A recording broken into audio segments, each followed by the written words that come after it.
Fato é que naquela época teve vários escândalos de consórcio que quebrou, que teve fraude, que deixou pessoas na mão, enfim. E eu falei, cara, meu pai, sério mesmo que você vai vender isso? Se existe um prazo, ele precisa ser cumprido, né? Ou pelo menos precisa ser acompanhado de alguma forma, que a gente vá sabendo em tempo de avisar o cliente para que ele possa tomar a decisão também de bloquear, de encerrar o contrato. Mas era uma relação muito assim, né? Com essa arrogância de que, cara, você depende de mim e é isso, né? Era um mercado que nem eles, né, viam também possibilidades de negócios diferentes, porque não havia competição. Né? Já aconteceu isso comigo, de eu ter que vender lá atrás, né? De não ter tido uma postura de falar, cara, não vendo que não existe, né? E de confiar ali que o time ia fazer e tal. E depois ter que voltar atrás e falar, cara, não vai conseguir te entregar e tal.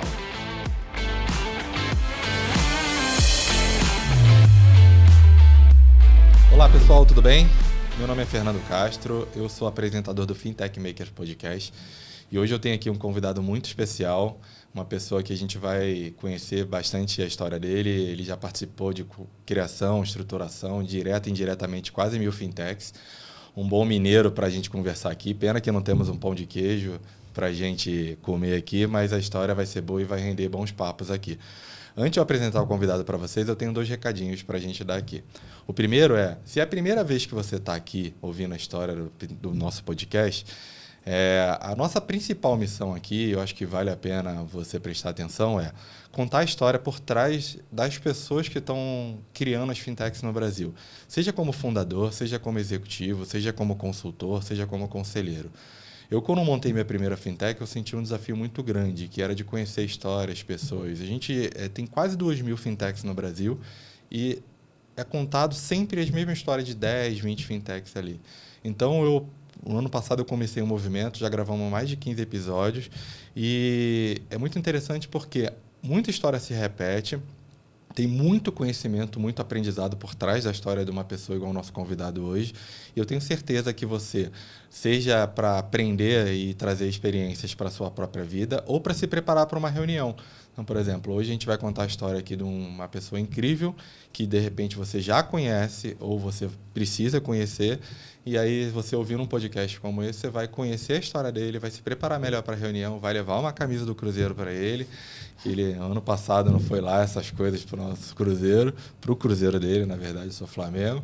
Mas, com certeza, vai te preparar melhor e vai te levar melhor. E eu tenho certeza que, ao término do episódio como esse, você vai ter aprendido muito, porque foram 15 episódios e eu aprendi em todos eles. Não teve um episódio. Hoje é o 16º. Eu tenho certeza que, por mais que eu conheça a história do Gustavo, que é o nosso convidado, eu vou aprender demais. Tá bom? E o segundo recado que eu tenho é, a gente, como podcast, a gente patrocina um piloto de kart juvenil autista. O Luquinha, ele se encontrou nas corridas, a concentração dele melhorou, o dia a dia melhorou, mas o kart é um esporte muito caro. Então o João, que é o pai do Luquinha, que também é piloto de kart, está procurando patrocinador e a gente apoiou a causa dele. Então, se você quiser patrocinar, a gente vai colocar no descritivo do podcast os contatos dele e vídeo. É muito interessante, porque eu acho que uma forma de a gente aprender e a melhorar a nossa vida é ajudando os outros. Tá bom? Então, vamos voltar para o episódio. Muito bem-vindo. Hoje, o nosso convidado é o Gustavo Silvez. Eu não sei se eu apresento ele como fundador, como executivo. Eu vou chamar ele de builder, né? Um cara que, de alguma forma, vem construindo, vem ajudando. Eu já tive negócio com ele, ajudamos a criar negócios juntos, diretamente e indiretamente. Ele está numa jornada nova e toda vez que eu vou falar da empresa dele, todo mundo já conhece, então é meio desafiador, porque ele é um povo, mas um povo positivo, está no meio dos negócios e está sempre ajudando a construir. Sempre tive resultado positivo em todos os negócios. Ele é casado, pai de 3 filhos, cruzeirense, mineiro, mas pelo mundo. Todo evento que eu vou de fintech, ele está junto. A gente estava na Money 2020 em Las Vegas no fim do ano passado. Então, Gustavo, eu quero que seja muito bem-vindo primeiramente, mas assim, eu quero aqui nessa nossa missão hoje é descobrir quem é o Gustavo, o que está por trás do conhecimento técnico, hoje, da cadeira que você ocupa de Chief Revenue Officer, um nome até engraçado, a gente quer explorar isso aqui hoje, mas quem que está por trás disso, como é que foi tua formação, da onde você veio, conta pra gente, seja muito bem-vindo ao podcast, conta pra gente quem que você é, sua história. Obrigado pelo convite, Fernando. Uma super honra estar aqui contigo e participando desse projeto. Acredito também que é super engrandecedor, né, para o nosso ecossistema saber mais, né, sobre quem está por trás, né, de cada uma das fintechs, né. Então, como você mesmo disse, né, sou mineiro, né, nascido em Belo Horizonte, né, criado lá, criado de forma raiz, né, jogava bola na rua, enfim, acredito que você também participou de um jeito assim no Rio, né. Lá no Rio a gente jogava descalço e shortinho, né? Assim, chove. Você lá em Minas, eu fui jogar uma vez futebol lá, o pessoal jogando de calçadinho, né? Tem de tudo, né? Tem de tudo. Mas sou mineiro, né? Natural de Belo Horizonte, né? Cruzeirense, como você mesmo falou, né? Enfim, estou aqui em São Paulo há cerca de 6 anos, né? Fiz minha carreira basicamente em Minas, né? Atuando boa parte do Brasil, mas sempre morando, né? em Belo Horizonte. Sou casado, né? Tô com a minha esposa desde os meus 17 anos, né? Então esse ano a gente fez 25 anos juntos. Muito legal. A gente tem 3 filhos maravilhosos, né? Rafa, Letícia e Fernando. Uma mineira, aliás, 2 mineiros, né? As 2 mais velhas, e o mais novo é paulista, nasceu aqui já. Enfim, sou super família, né? Nascido e criado num ambiente familiar, né? Meu pai e minha mãe, casados até hoje, sempre fomentaram, né? Que a gente, né, crescesse e de fato desenvolvesse uma família, né? Um lar cristão, né? Sempre falando de Deus, mas nunca, não nunca, né? Mas a gente nunca foi exaustivo, né? Nessa parte espiritual, né? Que eu na prática me encontrei há cerca de 3 anos, e isso mudou minha vida também, né? Enfim, esse é um pouco do Gustavo, um cara que é trabalhador, né? Enfim, a gente, como empreendedor, né, de alguma forma, precisa cada vez mais, né, botar a mão na graxa, né? E principalmente quando a gente começa uma jornada nova, né? Começa a colocar uma empresa nova aí no radar, né? Que é um pouco da fase que eu estou vivendo agora, né? E com muita experiência, né? Tenho 42 anos, né? Então já vivi de tudo, comecei a trabalhar muito novo, né? Já fui de indústrias de consórcio, que foi meu primeiro emprego, já trabalhei com bens de consumo. Depois eu fui para a Cielo, e eu posso te contar essa história aqui com calma. E, enfim, né? E hoje estou aqui no mundo de fintechs, que é onde, de fato, eu me encontrei. Muito bom, cara. Eu tenho certeza que a gente vai aprender muito contigo hoje, mas me conta, do começo, a sua formação é em quê? Assim, você intencionalmente montou uma carreira na área que você atua hoje, ou foi meio que a vida te levando e você aproveitando as oportunidades? Quando é que você começou a olhar para o mercado e trabalhar? Cara, não foi nada intencional, né? Assim, eu queria, como todo brasileiro, né, homem, ser jogador de futebol, né? Então, joguei, né? Cheguei a jogar no Cruzeiro, joguei também no Vila Nova, enfim, lá em Nova Lima, né? Que é interior de Belo Horizonte, enfim. Mas não deu certo, né? Quando eu tinha cerca de uns 17 anos, né? Ali naquele momento de fazer vestibular, eu tive uma lesão grave e aí meu pai falou, cara, esquece, vai estudar. E aí eu lembro que eu estudava numa escola, uma boa escola de Belo Horizonte, e aí tinha era um terceiro ano integral, né? E aí, como eu fiquei metade do ano tentando ainda jogar bola, né? Eu perdi, entre aspas, assim, né? Metade do ano sem dar o foco no estudo para depois passar, né? No vestibular.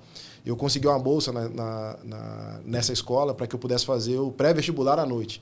Então eu chegava às 7 horas da noite, ficava até 10, 11 horas da noite na escola, direto. E com isso eu consegui passar, né, de primeira no meu primeiro vestibular para comunicação social com ênfase em jornalismo. Caramba. Nada a ver, né? Nada a ver. Nada a ver. Então, como jogador de futebol frustrado, eu falei, vou ser jornalista esportivo, né? Então, esse era o meu sonho, né, de ser jornalista esportivo. Mas no decorrer ali da jornada, né, da faculdade, enfim, eu trabalho desde os meus 15 anos, né, com meu pai. Meu pai tinha uma mercearia. Então, eu dividia o futebol, a escola e a rotina ali com meu pai, né?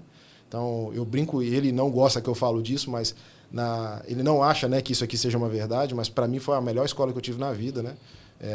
Na cabeça dele até então, ele meio que me puniu, né? Me tirou parte da adolescência para poder trabalhar, né? Mas eu enxergo como se fosse a melhor experiência, porque foi lá que eu aprendi a lidar com gente, né? Foi lá que eu aprendi a lidar com pessoas humildes, com ricos, com pessoas de classe média, com qualquer nível de instrução, né? Enfim. Então, foi lá que eu aprendi a gerar relacionamento. Porque é uma idade muito sensível, né? Assim, eu tive em Israel e E lá, quando a gente é adolescente, a gente vai para o exército, né? A gente Sim. estuda muito, vai para o exército e tudo mais, e depois é até recompensado com uma viagem pelo mundo, que você escolhe o local que você quer conhecer.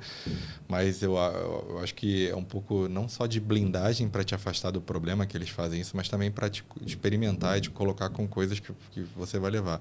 Sim. É uma ideia sensacional. Acho que teu pai foi, por mais que ele não tenha sei lá, escrito isso ali que estaria te ensinando, com certeza você aprendeu de fato rotina, Total. pessoas, lidar com um público diferente, e isso aí te fortaleceu muito. Com certeza. Visão de negócio, né, que eu acompanhava, por mais que era um negócio pequeno, né, eu acompanhava ali o dia a dia dele, enfim, né, gestão, né, principalmente, conflito, né, gerenciar conflito, né, que isso é algo que eu sou nativo, assim, eu nasci com essa habilidade, né, então lá eu já gerenciava um pouco de um conflito dele com a minha tia, que era sócia dele, e ali eu aprendi muita coisa que hoje eu carrego assim como princípio, como valor, e que de fato me ajudou a construir, né, me construiu. Então a mercearia dele foi uma excelente experiência. Então eu fui para a faculdade, fui fazer jornalismo, e quando eu entrei na faculdade eu já não queria mais ficar lá na mercearia, né? Precisava de alguma forma me autossustentar, né? E aí eu lembro, cara, naquela época, né? A gente está falando há 24 anos atrás, né? A gente procurava emprego no jornal, né? Impresso. Né? Nossa. E aí, você lembra disso, né? Lembro. E aí eu lembro, cara, que um final de semana lá na mercearia do meu pai, um momento que estava vazio, eu peguei um jornal por acaso e falei, vou procurar um emprego aqui. E achei lá, vendedor de consórcio. E eu gostava, o meu irmão mais velho, eu tenho 2 irmãos, né, mais velhos do que eu. O meu irmão mais velho, ele entrou na área comercial e eu admirava ele ali no trabalho e tal, achava legal, vi ele prosperar rápido, assim, né, crescendo rápido na carreira. Falei, cara, esse aí pode ser legal. Tem a ver com comunicação, né, e tal, vou começar por ali. E me apliquei por um consórcio para essa vaga, fui lá, fiz entrevista, passei, cara, e era assim, era uma ajuda de custo mínima, né, e você tinha uma boa comissão pelo consórcio vendido. Fato é que naquela época teve vários escândalos de consórcio que quebrou, que teve fraude, que deixou pessoas na mão, enfim. E eu falei, cara, meu pai, sério mesmo que você vai vender isso? Agora, nesse momento que está todo mundo, eu falei, pai, eu vou tentar, não custa nada, não tem nada a perder. Qualquer coisa eu volto trabalhar aqui. Qualquer coisa eu volto trabalhar contigo. E aí fui. Cara, eu fiquei 3 meses lá nesse consórcio, era o consórcio nacional Volkswagen. Nos 3 meses que eu fiquei, eu fui campeão de venda. Foi ali que eu me encontrei como vendedor, né, de fato. Por quê? Porque eu ia para o final de semana lá para a mercearia do meu pai, montava uma mesinha lá fora e vendia para os clientes do meu pai. Então, muitos fizeram para me ajudar, né? Outros fizeram porque, de fato, viram o valor ali. E, enfim, ali eu fui aprendendo também a colher feedback, né? A entender. Mas por que você não quer comprar, né? Qual é a dificuldade aqui? Tem algum ponto aqui importante que de repente eu não cobri, né? E ali eu fui aprendendo também a colher feedback, mas eu consegui ali nos meus 3 meses de consórcio ser o campeão de vendas, né? E aí por que foram só 3 meses, né? Que esse meio tempo meu pai adoeceu, eu tive que voltar para a mercearia para cuidar lá, ele não tinha condição física, né, para fazer isso. Então eu voltei, aí assumi a função do meu pai, então ia para o Ceasa com R$5.000 no bolso em dinheiro espécie. Para poder comprar mercadoria, né? Enfim, e, cara, era 5 horas da manhã, né? O Ceasa de Belo Horizonte, né? Na verdade, é em Contagem, né? Ele é um pouco diferente de qualquer outro do Brasil, né? Porque lá não é só hortifruti granjeiro, lá tem atacarejos, enfim, então você compra de tudo lá. E é um lugar meio bem complexo, vamos dizer assim, né? É um lugar muito difícil, assim, né? Principalmente para quem era 18 anos sem experiência, né? E como é que ficou a faculdade de jornalismo nesse momento? Cara, eu continuei nela, né? Eu fui seguindo, né? Não parei em nenhum Mas momento. ainda tinha esperança e pretensão de seguir com carreira no jornalismo, em comunicação? Tinha porque o curso, né? Eu estudava as 3 habilitações da comunicação até o 6º período. No 6º eu escolheria qual eu queria fazer, então era o jornalismo lá, né? Então, e ali, dali para frente eu dedicaria para tentar um estágio, alguma coisa assim. O que aconteceu foi que aí depois do consórcio eu fui para uma distribuidora de produto alimentício, depois que meu pai melhorou, enfim. E aí nessa distribuidora, cara, eu também me encontrei assim, eu rapidinho cresci, então eu comecei vendendo para bar, restaurante, né, rota de empresa pequena. Fui dando certo, aí fui crescendo, aí cheguei com 6 meses eu tinha mais ou menos distribuidora, eu fui para uma cadeira bem alta assim de vendedor, né, que era que chamava Mercado Especial, que aí se atendia aquele não é o grande supermercado, mas é o médio supermercado ali das cidades, então tinha bastante comissão e ali, cara, eu já tinha um ganho financeiro muito acima do que eu como jornalista teria. E aí eu tinha um professor que era muito amigo e várias vezes, né, tomava uma cerveja com a gente lá na faculdade. Um dia eu sentei e falei, me dá uma recomendação aqui. Meu cenário é esse aqui. O que você acha? Você acha que eu devo largar e ir para o mundo que é a minha vontade, de ir para o jornalismo? Ou você acha que o caminho é eu continuar na carreira comercial? Ele virou para mim e falou assim, cara, quanto você ganha? Eu falei, X. Ele falou, o que você ganha aí, você vai demorar uns 10 anos para ganhar no jornalismo. A única coisa que eu posso te dizer, pensa, discerne aí o que você acha que é o caminho e vai. Desse papo eu decidi continuar no comercial. Porque o dinheiro é muito importante, né? Assim, ali, de fato, ajuda em qualquer escolha. Não é só o dinheiro, mas principalmente que você já estava se divertindo ali Total. Nas lições. Sim. E o que você aprendeu naquela época como vendedor, como na área comercial, que você traz até hoje, assim, nos primeiros passos que você vê? Cara, a primeira coisa que eu aprendi ali assim, a gente sempre fala o clichê do não, né? De aprender a receber o não, né? E de sempre ter uma hora certa, né? Então, isso de fato é a mais pura verdade. E eu acho que uma das grandes características que eu aprendi nessa jornada é que você tem que respeitar o não, né? Então, não é sempre na insistência ou naquele follow-up recorrente que você vai conseguir um sim, né? Eu acho que é entender o momento do cliente, né? Ter um pouco mais de paciência, entender a dor, para ali depois você construir uma relação. E faz todo sentido isso, né, cara? Assim, é mais comum lidar com o não do que com o sim. Assim, a gente recebe muito mais não do que sim. E a gente hoje, nos dias atuais, as novas gerações e até as antigas, tem se frustrado muito com o não, né? E é comum não. A gente tem que aprender a lidar com o não. Se a gente aprende a lidar, a gente não estressa uma relação, cria um vínculo para o futuro, consegue manter o contato, a porta aberta, seja para o próprio negócio que você estava fazendo, ou para um outro, ou para uma indicação. Eu também, quando trabalhei de comercial muito novo uma vez, eu não fui da área comercial, mas eu trabalhei, eu lembro que tinha um cálculo assim, cara, quanto mais não você recebe, mais próximo do sim você tá. É isso. E eu ficava, e era uma métrica engraçada, que assim, eu recebia um não, daqui a pouco vinha um sim, parecia assim, os biscoitos antigamente, né, a bolacha que vinha, sempre se abria, vinha, e tinha uma de vez em quando que vinha ao contrário, né, o biscoito recheado ele vinha ao contrário ali, você puxava, abria, veio normal, aí daqui a pouco vinha uma ao contrário, era isso, sabe, assim. Exato. E aí o que eu fazia para acelerar, ela, cara, preciso de mais não. Então eu prospectava mais, eu ia mais para a rua para o meu sim vir logo, entendeu? Então legal, essa é uma lição de fato que a gente, em qualquer etapa da nossa vida, é capaz da gente ter. É isso, e resiliência, né, assim, de ir se adaptando, entendendo os movimentos, né? Eu nunca fui um vendedor insistente, eu te falo que hoje a gente escuta muito mentor, né, falando de método de venda, modelo de venda, e aí sempre tem, né, o que eles chamam lá de você precisa manter a jornada quente, né? Mas você tem 1 milhão de jeitos de manter o seu, entre aspas, cliente ou lead quente, né? E eu acredito muito mais na construção da relação para depois vender, né? Eu não acredito nessa insistência, né? Tanto que com qualquer vendedor que tenta fazer isso comigo, eu já perco completamente a vontade de comprar, mesmo se eu estiver precisando, porque eu não concordo com esse tipo de venda sob pressão, sabe? Porque você acaba, às vezes você induz o cliente a fazer alguma coisa e que pode ser um erro para ele, e depois você vai ter que resolver, sabe? Mas você foi cirúrgico, né? Construção de relação, né? E eu acho que às vezes a gente busca atalho, né? A gente quer sair vendendo ou por necessidade financeira ou por necessidade de trazer número. A gente Exato. Tenta, sei lá, fechar negócio a qualquer preço, eu fico vendo muito tipo de vendedor agressivo que chega e fala só hoje, ou esse mês, ou agora. E aí já me frustra na hora, eu percebo que aquele negócio está sendo muito bom para ele, não para mim. Então, é difícil. Às vezes, o vendedor ali ele está numa pressão, seja uma pressão externa, ou seja, uma pressão do próprio negócio, de botar número para dentro. Então, ele tenta ir quer a gente queira ou não queira, funciona. A agressividade funciona para alguns públicos. Então, se você bota metade do dobro, a galera gosta de, pô, tô pagando com desconto. Ela nem precisa daquele produto, mas pelo fato de ter um desconto vinculado ali, ela compra. Sim. Então,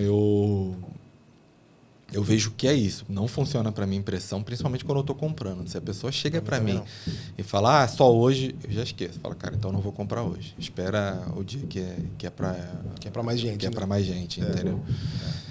Eu tenho essa mesma cabeça. E assim, hoje você ocupa cargo de liderança, né? Assim, como é que você muito jovem, já vendia bem, já batia teus números ali e assim já olhou para a parte financeira do jornalismo, que era a carreira que você estava seguindo, e chegou um teto ali e comparava. Como é que foi a transição para a liderança, assim, de olhar, não sei, foi natural ou você também olhou e falou, porra, e vender às vezes é cansativo, né? Ir pra rua, vender, manter o telefone tocando final de semana inteiro. Então, às vezes, uma saída é montar um time, é gerenciar uma equipe, fazer isso. Você olhou isso de forma estruturada ou foi olhando o teu chefe e falou, pô, vou crescer para esse lado? Como é que foi olhar a máquina de venda, falando propriamente dito? Tá.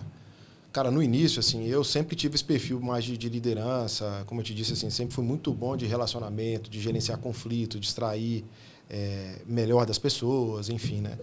E eu lembro que quando eu estava nessa distribuidora, né, que foi quando eu comecei ali a jornada comercial de fato, enfim, que, né, tive bastante sucesso, a Ferreiro do Brasil, né, era uma das empresas que a gente distribuía. E aí eu fui convidado, eu tinha 19 anos, para cuidar da distribuição da Ferreiro no estado de Minas, né? Então, ali para mim foi assim, cara, hoje eu reconheço, né, como de fato uma bênção ali de Deus, porque eu não me enxergava preparado para aquilo e foi totalmente surpresa, né? Aquilo aconteceu porque eu fui atender as grandes contas, as contas nacionais, né? Carrefour, Extra na época, enfim.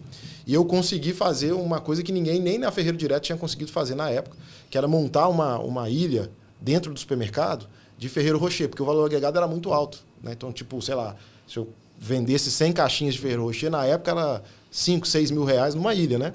E não era um produto que vendia tanto assim, porque era um preço muito mais alto quando comparava com os outros chocolates, né? Óbvio que você tem... A gente hoje já entende, né, a diferença de um para o outro, né? Que o sabor é diferente, enfim.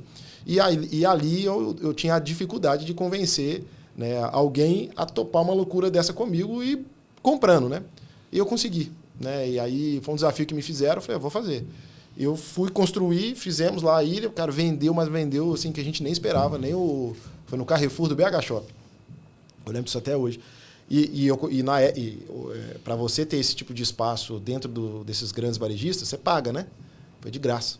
Assim, eu digo, é providência divina para fazer as coisas acontecerem. E ali eu chamei a atenção da Ferreiro, a Ferreiro me convidou, eu fui cuidar da distribuição e foi ali que eu comecei a aprender a ser líder, né? Imagina assim, eu era sentado aqui nessa cadeira como vendedor, no outro dia eu estava aí do seu lado, gerenciando a distribuidora que eu era vendedor. Então, o diretor da distribuidora, o próprio dono da distribuidora tinha que me escutar, né, como o representante da indústria ali naquele momento. Houve bastante dificuldade no início, né, que principalmente o diretor da época lá não aceitava que eu cobrasse ele. Ele falou, cara, você estava aqui agora, você é um menino, como é que você me cobra, né? E aí o dono da distribuidora, né, que é um dos empresários mais bem-sucedidos lá de Belo Horizonte, o seu Euler Fuad, chamou uma reunião com ele e falou o seguinte, é hierarquia, amigo. Ele é da indústria, a gente é subordinado da indústria, você vai ter que aceitar os feedbacks dele e o que ele precisa. Né? O Gustavo é educado, a gente deveria agradecer que é ele, porque ele está aqui dentro, né, foi criado aqui com a gente, enfim, então vai ter muito mais sinergia que se fosse alguém de fora. E dali começamos a construir essa relação, né? Então, foi a minha primeira experiência de liderança. Lembro que, com 2, 3 meses de empresa, tinha um lançamento de temporada, mais de 300 vendedores numa sala. Eu fui apresentar, cara. E eu lembro que o meu chefe virou para mim e falou, você está igual um bonecão do posto. Porque eu tinha parado, né? Com vergonha, né? Primeira vez que eu falava em público para tanta gente, né? Não tinha tanto domínio, assim, né? Não tinha presença de palco, não tinha domínio para falar, não tinha experiência, óbvio, né? Tinha 19 anos. Mas eu me recordo disso e dali foi onde eu falei, cara, eu gosto de estar aqui nessa função, né, de falar para a galera, de ensinar e tal. E dali eu fui melhorando, né, dia a dia. E a Ferreira me ajudou muito nisso, porque lá era recorrente, né? esses eventos, treinamento de time, enfim. E aí eu fui consolidando liderança. Aí deve ter sido para você, assim, muito importante, né? Assim, porque às vezes a gente começa como vendedor e monta um time e monta um pouco sem estrutura, né? Então, entrar numa estrutura como a Ferreiro e você olhar isso, ter a liderança para te apoiar, ter uma distribuidora estruturada ali para te ajudar a distribuir, foi uma escola, né? Deve ter sido bem... Foi assim, e eu dei muita sorte, né? Que eu tive um gestor, o Fábio Vieira, que esse cara me cuidou como um pai, assim, né? Ele me ensinou tudo que eu aprendi, assim, de fato, de como ser um bom profissional, né? Então, era um cara que passava tudo que ele tinha de conhecimento, né? Então, esse cara me moldou mesmo, assim, profissionalmente, né? Ele me ensinou demais, assim, sou grato a ele até hoje. E a experiência da Ferreiro era sensacional, né? É uma empresa que eu admiro até hoje, né? E tinha uma estrutura muito forte, né? De distribuição, de processo, de pessoas. Então, isso me ajudou muito, né? A me desenvolver e a chegar onde eu cheguei. Boa, maravilha. E depois da Ferreiro, qual foi? Depois da Ferreiro, eu era muito novo, né? Eu fiquei na Ferreiro até os meus 22 anos de idade. Aí eu formei, né, com 21 e fui fazer uma pós-graduação em gestão comercial na FGV. E lá eu conheci um diretor da Tial, né, que é hoje um grande amigo, Júlio Cafage, que foi o primeiro suco industrializado, né, na embalagem Tetra Pak do Brasil. Né? Foi antes de Suco Del Valle, antes de Suco Mais, enfim. E aí ele me convidou para abrir o canal de distribuidores na Tial. Então era sair de um local que eu estava ali regional para poder ir para o Brasil inteiro e abrir, né, e expandir criar, né, na prática esse canal de distribuidor para Tial. E eu fui, cara, assim, a Ferreiro tentou me segurar e os caras, cara, você vai para uma empresa gigante, super estruturada e tal, para uma que é legal, mas ainda não tem a mesma atração, né? E eu falei, cara, eu estou na idade de errar. Então, eu acho que vai ser legal, a proposta financeira é legal. E eu queria ter essa experiência, né, de cuidar do Brasil inteiro. E aí eu fui. E aí fiquei lá cerca de um ano. A gente conseguiu abrir o canal distribuidor, só que a gente tinha um gap. A indústria, né, a fábrica, ela não conseguia suportar mais do que a venda direta. Então, o canal distribuidor, eu comecei a queimar meu filme, porque eu comecei a atender todos os distribuidores que eu conhecia da Ferreiro. Todo mundo me recebia, todo mundo gostava, porque o produto é sensacional, assim, ainda hoje, acho que ainda o melhor suco e o mais natural, assim, né, perto dos outros. E aí eu fui abrindo o mercado, só que vendendo, mas não tinha... A entrega era tipo 4 meses depois. Então, você não conseguia ter cadência de reposição, principalmente por conta da própria indústria ser pequena, né? E aí eu falei, cara, isso aqui está começando a queimar o meu filme, né? Não por nenhuma dificuldade além dessa, né, da produção, que a gente não esperava, né? Também cresceu a venda no mercado interno, né? Cresceu a venda na venda direta, e aí cresceu comigo fazendo ali, abrindo o mercado. E isso acabou impactando, e aí nesse meio tempo eu recebi uma oferta para ir para a Reckitt Benckiser, que é outra empresa surreal também, que é a maior empresa do mundo, de produtos de limpeza, inseticida, esse tipo de coisa, né? Você fala Reckitt Benckiser, a maioria das pessoas não reconhece. Veja, Mortem, Vanish, SBP, hoje até laboratório também farmacêutico, né? Que eles também têm um braço disso. Então, uma empresa holandesa e inglesa, né? Que a Reckitt, agora eu não lembro qual das duas é qual, mas, enfim, era uma junção das duas. Então, uma empresa mundial, com uma estrutura absurda, também com um canal bem forte. Lá eu também aprendi muita coisa, né? E principalmente o que não fazer em alguns cenários, né? Quando a gente trata assim de mercado competitivo. E você trouxe um ponto aí que eu queria voltar. A venda, ela é assim, a gente às vezes acha que venda é só tirar o pedido ali, né? Na verdade, a venda, tirar o pedido é uma parte do processo, né? A gente tem que ir em vários outros. Hoje acontece, eu trabalho com tecnologia, a gente trabalha ali com produto, meio de pagamento, fintech, e existe muito problema de entrega também. Sim. E assim, o problema isso é uma característica do nosso mercado. A gente prazo atrasa, entrega de um jeito diferente.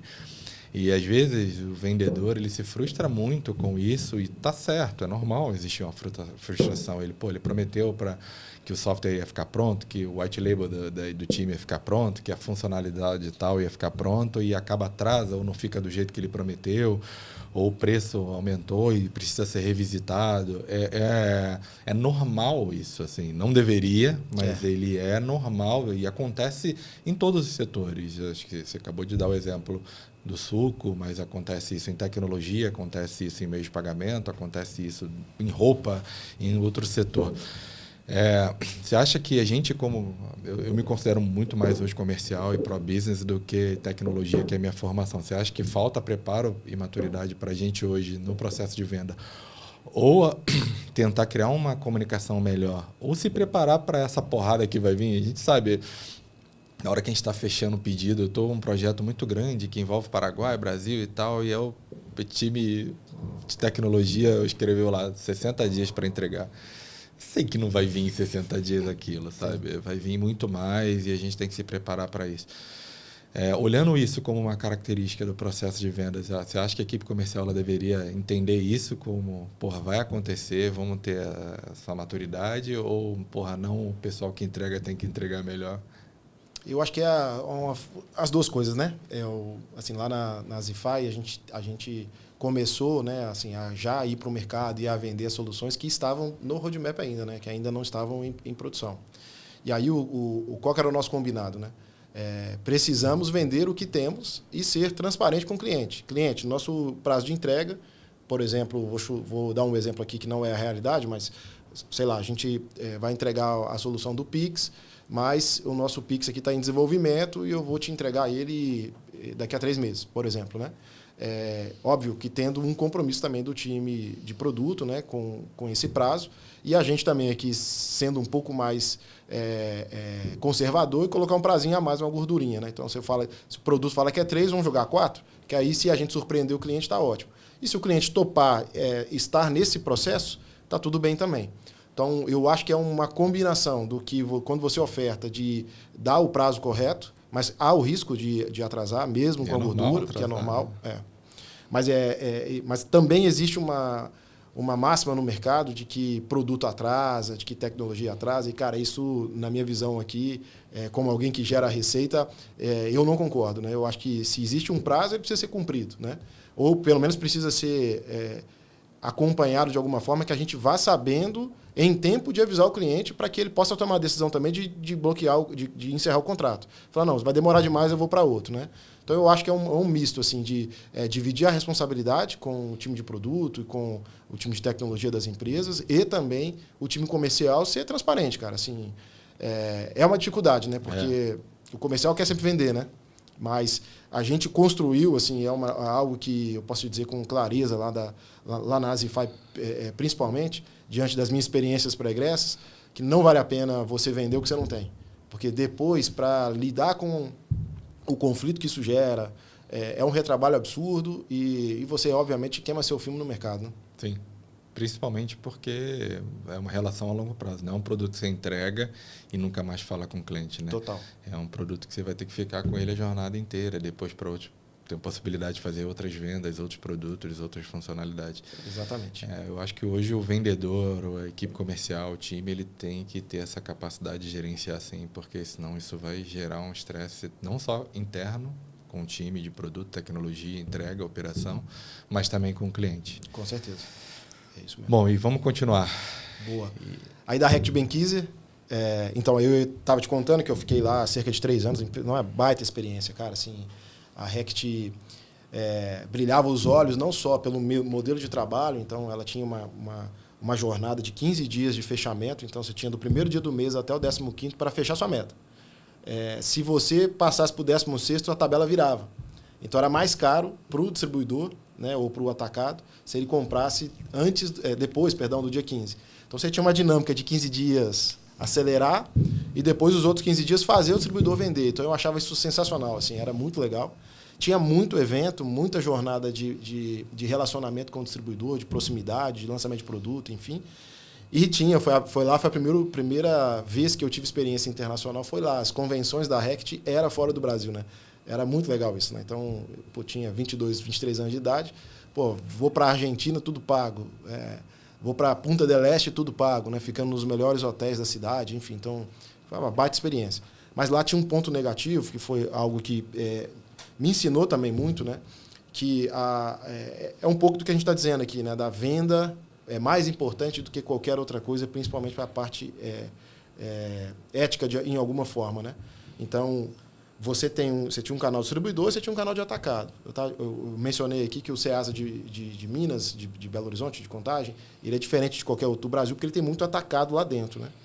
E aí o que acontece? Minas tem a maior carga tributária do Brasil, ao redor de Minas, Espírito Santo, São Paulo, Rio de Janeiro, é tudo 12, 15% abaixo de alíquota ali de ICMS, substituição tributária, enfim. E o que acontecia? Ali dentro do Ceasa de Minas tinha atravessadores de carga, e aí os caras abriam uma operação no Espírito Santo, mandavam entregar lá, trocava a nota, mandava para Belo Horizonte. Eu vendia o Veja a R$ 1,99 direto da indústria, e lá dentro do Ceasa você conseguia comprar R$ 1,79. Como que eu fazia o meu distribuidor vender o filé mignon, né? Da indústria, com 20 centavos de diferença sobre o atacado, e ele tinha que colocar a margem dele, né? E aí, enfim, no final da história, né, eu comecei a rodear e a tentar descobrir o que acontecia. Aí eu descobri que o maior cliente da empresa no Brasil era quem fomentava essa engenharia aí, né, esquisita, né, para não errar aqui a palavra, e isso matava o meu distribuidor. Então, o que acontecia? A gente começou pegando o Veja. Aí eu comecei a estipular uma estratégia com os distribuidores de, cara, larga o Veja, vamos vender Mortem. Aí começava a vender bem Mortem, esses caras traziam Mortem. Aí, não, agora vamos vender o Vanish. Aí começava a vender o Vanish, os caras traziam o Vanish, Mortem e o Veja, entendeu? E aí, quando eu fui descobrir, eu fui ver que eu peguei uma nota fiscal, né, dessa distribuidora, que era a maior da empresa, e que quem vendia e atendia direto era o meu chefe na época.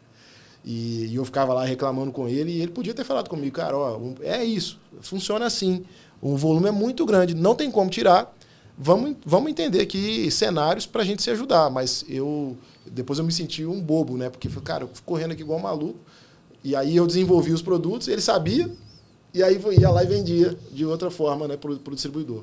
Então lá eu aprendi muito também essa malícia, né, de ficar atento também a cenários, movimentos, né. Mas ali, quando eu descobri essa jornada, eu decidi não continuar, e foi quando abriu a porta de eu vir para o mercado financeiro, né. Foi quando a Cielo me convidou, né, para entrar no mercado. Quando foi você foi para 2009. 2009. Foi o primeiro contato que você teve com o mercado financeiro, pagamento? Exatamente. Primeiro contato, cara. E assim, a Cielo fez ela estava saindo daquele nome VisaNet para Cielo. Então, mercado abrindo, né? Mercado abrindo, ela reestruturando tudo, né? E aí o que ela fez? Ela trouxe gente do mercado que estava acostumado com competição, com briga de preço, enfim, e mudou o perfil das pessoas que já estavam lá dentro, que eram mais tirador de pedido, porque naquela época era isso, né? Ah, quero aceitar a Visa, beleza, custa tanto. Não, mas é caro. Quer aceitar a Visa? É assim que funciona. Para quem não está ouvindo a gente, nessa época existiam 2 máquinas de cartão no mercado. Uma era da Redcard e aceitava a Mastercard, então você não tinha a opção de escolher nenhuma outro fornecedor de máquina, e a outra era a VisaNet, que aceitava a Visa. Exato. E você não tinha como aceitar Mastercard sem ser pela Redcard, nem Visa sem ser. E se você quisesse aceitar as duas, você tinha que ter as duas máquinas, uma de cada, e era super constrangedor, assim, os preços eram exorbitantes. Você, antes de pagar com cartão, você tinha que perguntar se aceitava o teu cartão, a tua bandeira no estabelecimento. O mercado era extremamente complicado. E foi quando eu comecei também a trabalhar nessa área, nesse setor. Tinha pouquíssimo fornecedor. E era aquilo que você falou, o vendedor, ele não vendia, ele tirava pedido e ele não negociava. Era isso e ponto. E era um mercado extremamente difícil para o comerciante no Brasil. Total. E assim, a relação, né, das adquirentes com a VisaNet, a rede naquela época com o varejo, era de uma arrogância total, né? Porque, tipo, era como se fosse um sócio ali do estabelecimento, né? Porque tinha umas taxas super altas, né? E não tinha nenhuma comunicação, não tinha nenhuma tentativa de negociação. Era aquilo e ponto. O máximo que eles faziam era aumentar ali o parcelado, né? Era dar um incentivo para parcelar mais, porque a bandeira ganhava mais dinheiro, né? Enfim, a adquirência também. Mas era uma relação muito assim, né? De com essa arrogância de que, cara, você depende de mim e é isso, né? Era um mercado que nem eles, né, viam também possibilidades de negócios diferentes, porque não havia competição, né? Era um momento diferente no mercado, né? O cartão de crédito era uma ferramenta de exclusividade, né? Então, assim, Exato. eu não dava cartão para todo mundo, não deixava todo mundo aceitar meu cartão, então tinha essa bandeira só aceita nesse mercado, sei lá, era extremamente difícil para o comerciante viver esse mercado. Não tinha clareza, eu vendi tanto, não sabia quanto eu ia receber, não tinha conciliação. Você era obrigado a abrir papel, conta no banco do cara para você poder receber. Exatamente, tinha esse vínculo. Era conturbado. Aí você foi com missão de distribuir como Cielo já, não mais VisaNet. Aí quando eu entrei tinha 6 meses, tinha mudado o nome, né? E aí faltavam 6 meses para o mercado abrir, né? Então eu entrei em dezembro de 2009 e o mercado ia abrir em junho de 2010. Então eu achei super interessante esse modelo da Cielo, porque deu tempo de se preparar, né? O time, de pensar na melhor estratégia, no melhor formato e tal. E então eu fiquei 6 meses meio que aprendendo. Então, eu gerenciava a carteira, óbvio, ali com os volumes Visa, gerei relacionamento, né, criei conexão com os clientes, para que quando, né, o mercado, de fato, desse a oportunidade para começar ali a negociar a Mastercard, eu tivesse uma boa relação com o cliente. Né? E foi bem legal. Assim, eu entrei como gerente de conta de um segmento, chamava lá de compras planejadas, né, que era tudo que você planejava para comprar carro, material de construção, joia... que mais? Mais ou menos, móveis, enfim. E eu tinha 70 clientes na minha carteira. Né? Quando abriu a exclusividade, eu trouxe 62, o contrato Mastercard. Então, isso foi muito legal, porque eu consegui, né, assim, arrebentar. Então, minha carteira mais que dobrou, né, de volume, enfim. E me credenciou a ser promovido no ano da frente. E aí foi quando eu tive aí uma promoção para ser gerente estadual do varejo. Aí eu lembro que foi uma das primeiras iniciativas da Cielo de ter um time grande para o varejo, de atender o pequeno mesmo e tal. Cheguei a ter 36 pessoas no time. E era uma loucura, porque a gente não tinha nada de tecnologia. E aí tinha as ofertas ali, né, para o time ter mais possibilidade de negociação no dia a dia. Eu lembro que eu imprimia 4.000 fichas de papel, ofício, por dia, para distribuir para o time, para que eles fossem para campo, né? Então, foi uma jornada bem legal, assim, de aprendizado, né? Muito aprendizado, né? Principalmente nesse cenário de uma competição extrema que, naquele momento, né, saiu de algo que não existia para depois virar, e aí muda um pouco do papel. Né? O varejo tinha o poder da negociação, né? Então ele tinha um pouco de tem condição de barganhar. Outro concorrente agora na área, né? Tem outro concorrente. Aí, logo depois veio mais, né, maquininhas também, para concorrer. Então foi uma época bem legal, de muito resultado legal também, né? E foi a época também que a Cielo explodiu, né? E se consolidou como a líder do mercado, né? Foi uma estratégia bem legal. E foi ali que eu comecei também a ter mais essa experiência de liderança com um time direto, né? De como lidar com 36 pessoas completamente diferentes, né? E como extrair o melhor de cada um ali, né? Então, ali foi bem difícil. Eu, quando trabalhei com vendas em maquininha, foi legal, foi muito bom, mas eu olhava muito desafiador, porque eu era muito pragmático, técnico, e assim, perfil de cliente. Quem é meu perfil de cliente? E assim, maquininha, todo mundo pode ser teu cliente. Sim. E no projeto que a gente estava trabalhando na época, quando eu surtava, assim, eu falava, cara, a igreja pode ser meu cliente, borracharia pode ser meu cliente, pizzaria pode ser meu cliente, loja de material construção. Então, a gente estava na rua com um time, olhando, eu comecei a mapear, porque senão o time saía, se perdia, porque tirava pedido de um chaveiro que dava R$50 de receita e tirava pedido de uma loja de material de construção que dava 5.000 de receita. Então, e a gente não tinha, era uma época que não tinha máquina suficiente para vender, não tinha equipamento, não tinha arraso, não tinha capacidade de entrega, então a gente começou a tentar ser mais cirúrgico. E olhando você, que veio de um mercado de suco e depois foi dos produtos de limpeza e tal, quando você entrou nesse mercado, eu posso vender para todo mundo, vou para o varejão, foi legal ou foi também... Se bem que a máquina Cielo era muito maior, né? Mas foi assim, posso vender máquina para qualquer um, vou explorar isso, ou foi, não, vou concentrar só em pequeno, grande, numa estratégia? Então, quando eu entrei na Cielo, né, e tinha ali esses 70 clientes médios, né, a estratégia era, cara, trazer todo mundo que eu pudesse, né, ali tombando o volume de Mastercard, né? E aí sim, você tinha essa barreira de equipamento, né? Porque não tinha uma oferta tão grande, né? Não tinha tanta quantidade. E quando você tinha metade, né? Eu tinha, por exemplo, se eu pegasse um supermercado que tinha 30 lojas com 10 checkouts médio, eu tinha uma quantidade de 300 pinpads lá que ele tinha no total, né? A captura lá da ponta ali, né? Para todo mundo entender. 300 maquininhas que eu tinha que dar para ele. 150 era da VisaNet, 150 era da rede. Se eu pegasse a exclusividade, eu tinha que pegar a 150 da rede e transformar em da Cielo ali naquele momento, né? Então tinha esse impacto também de parque, enfim, de como trocava, né? Fazer com um tempo, né, ali hábil para conseguir enviar, enfim. Essa era uma grande barreira, principalmente de grandes varejistas, né, para conseguir tombar. Mas a gente tinha um conforto de uma grande empresa por trás e que conseguia ser extremamente ágil em repor, né? Então, assim, não tinha barreira para vender. Né? Pelo contrário, era incentivado a abrir novos mercados, identificar a estratégia. Fazer exatamente. Isso. Quando eu saí para o varejo, aí já era um negócio mais assim de execução. Né? Você tinha, sim, uma cabeça de planejamento, de estratégia, mas mais voltada para outros serviços que a Cielo poderia atuar. Né? Por exemplo, antecipação de recebíveis, né? Que é uma grande fonte de receita, né? E naquela época pouca gente fazia. Mas assim, no dia a dia de tombamento de base, de Mastercard para Visa, era mais execução ali de condição comercial, né? E a estratégia estava mais assim, cara, onde está dando mais receita, né? Que é o que você acabou de mencionar, né? Não vale a pena ir nesse daqui, mas vamos nesse daqui e ser mais agressivo porque a receita bruta vai ser melhor, né? E a mesma coisa é tentar começar a negociar melhor a antecipação, né?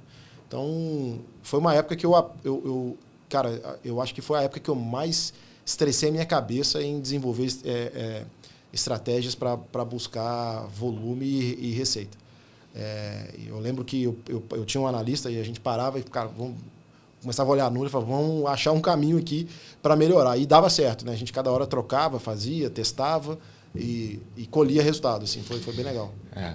Se tem tempo e se pode olhar para o negócio, com certeza você vai aprendendo. Sim. E depois da Cielo? Cara, eu fiquei na Cielo 10 anos, eu tive 2 passagens, né? Eu fiquei cerca de 7 anos e meio.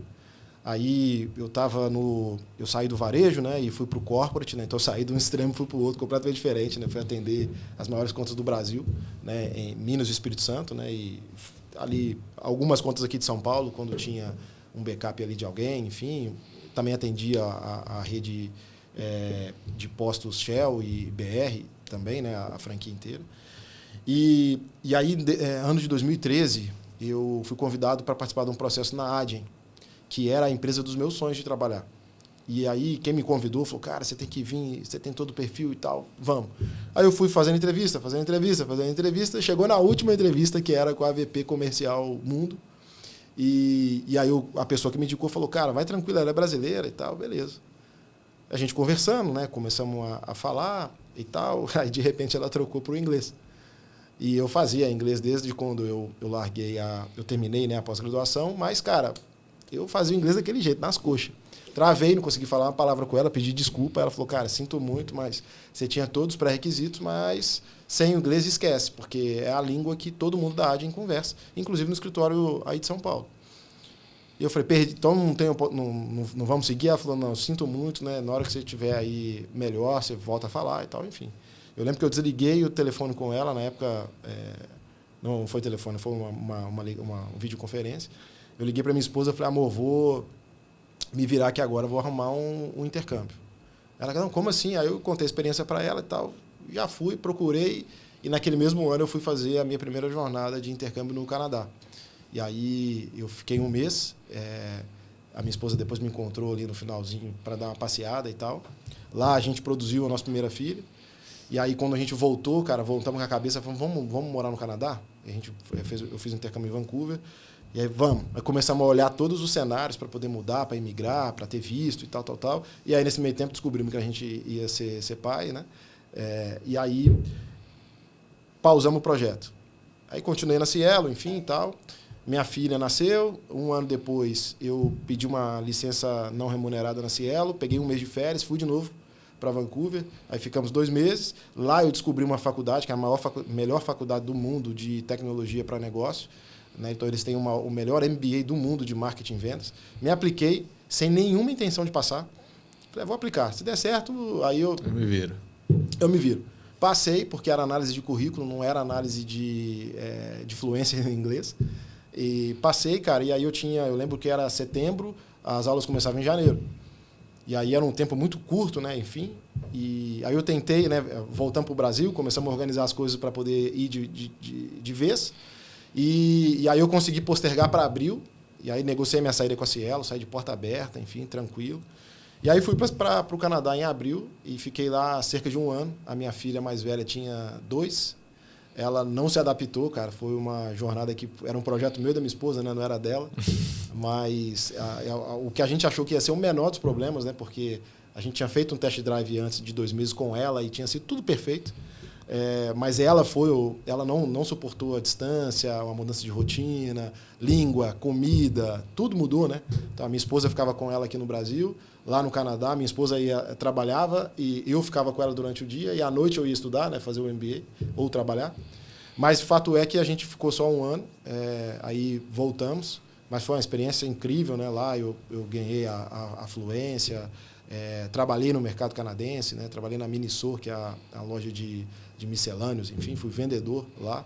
Foi uma experiência super legal, com 1 mês virei coordenador da loja e era uma empresa chinesa, né? Então cheio de menino, muito legal, muito, muito diferente assim, de tudo.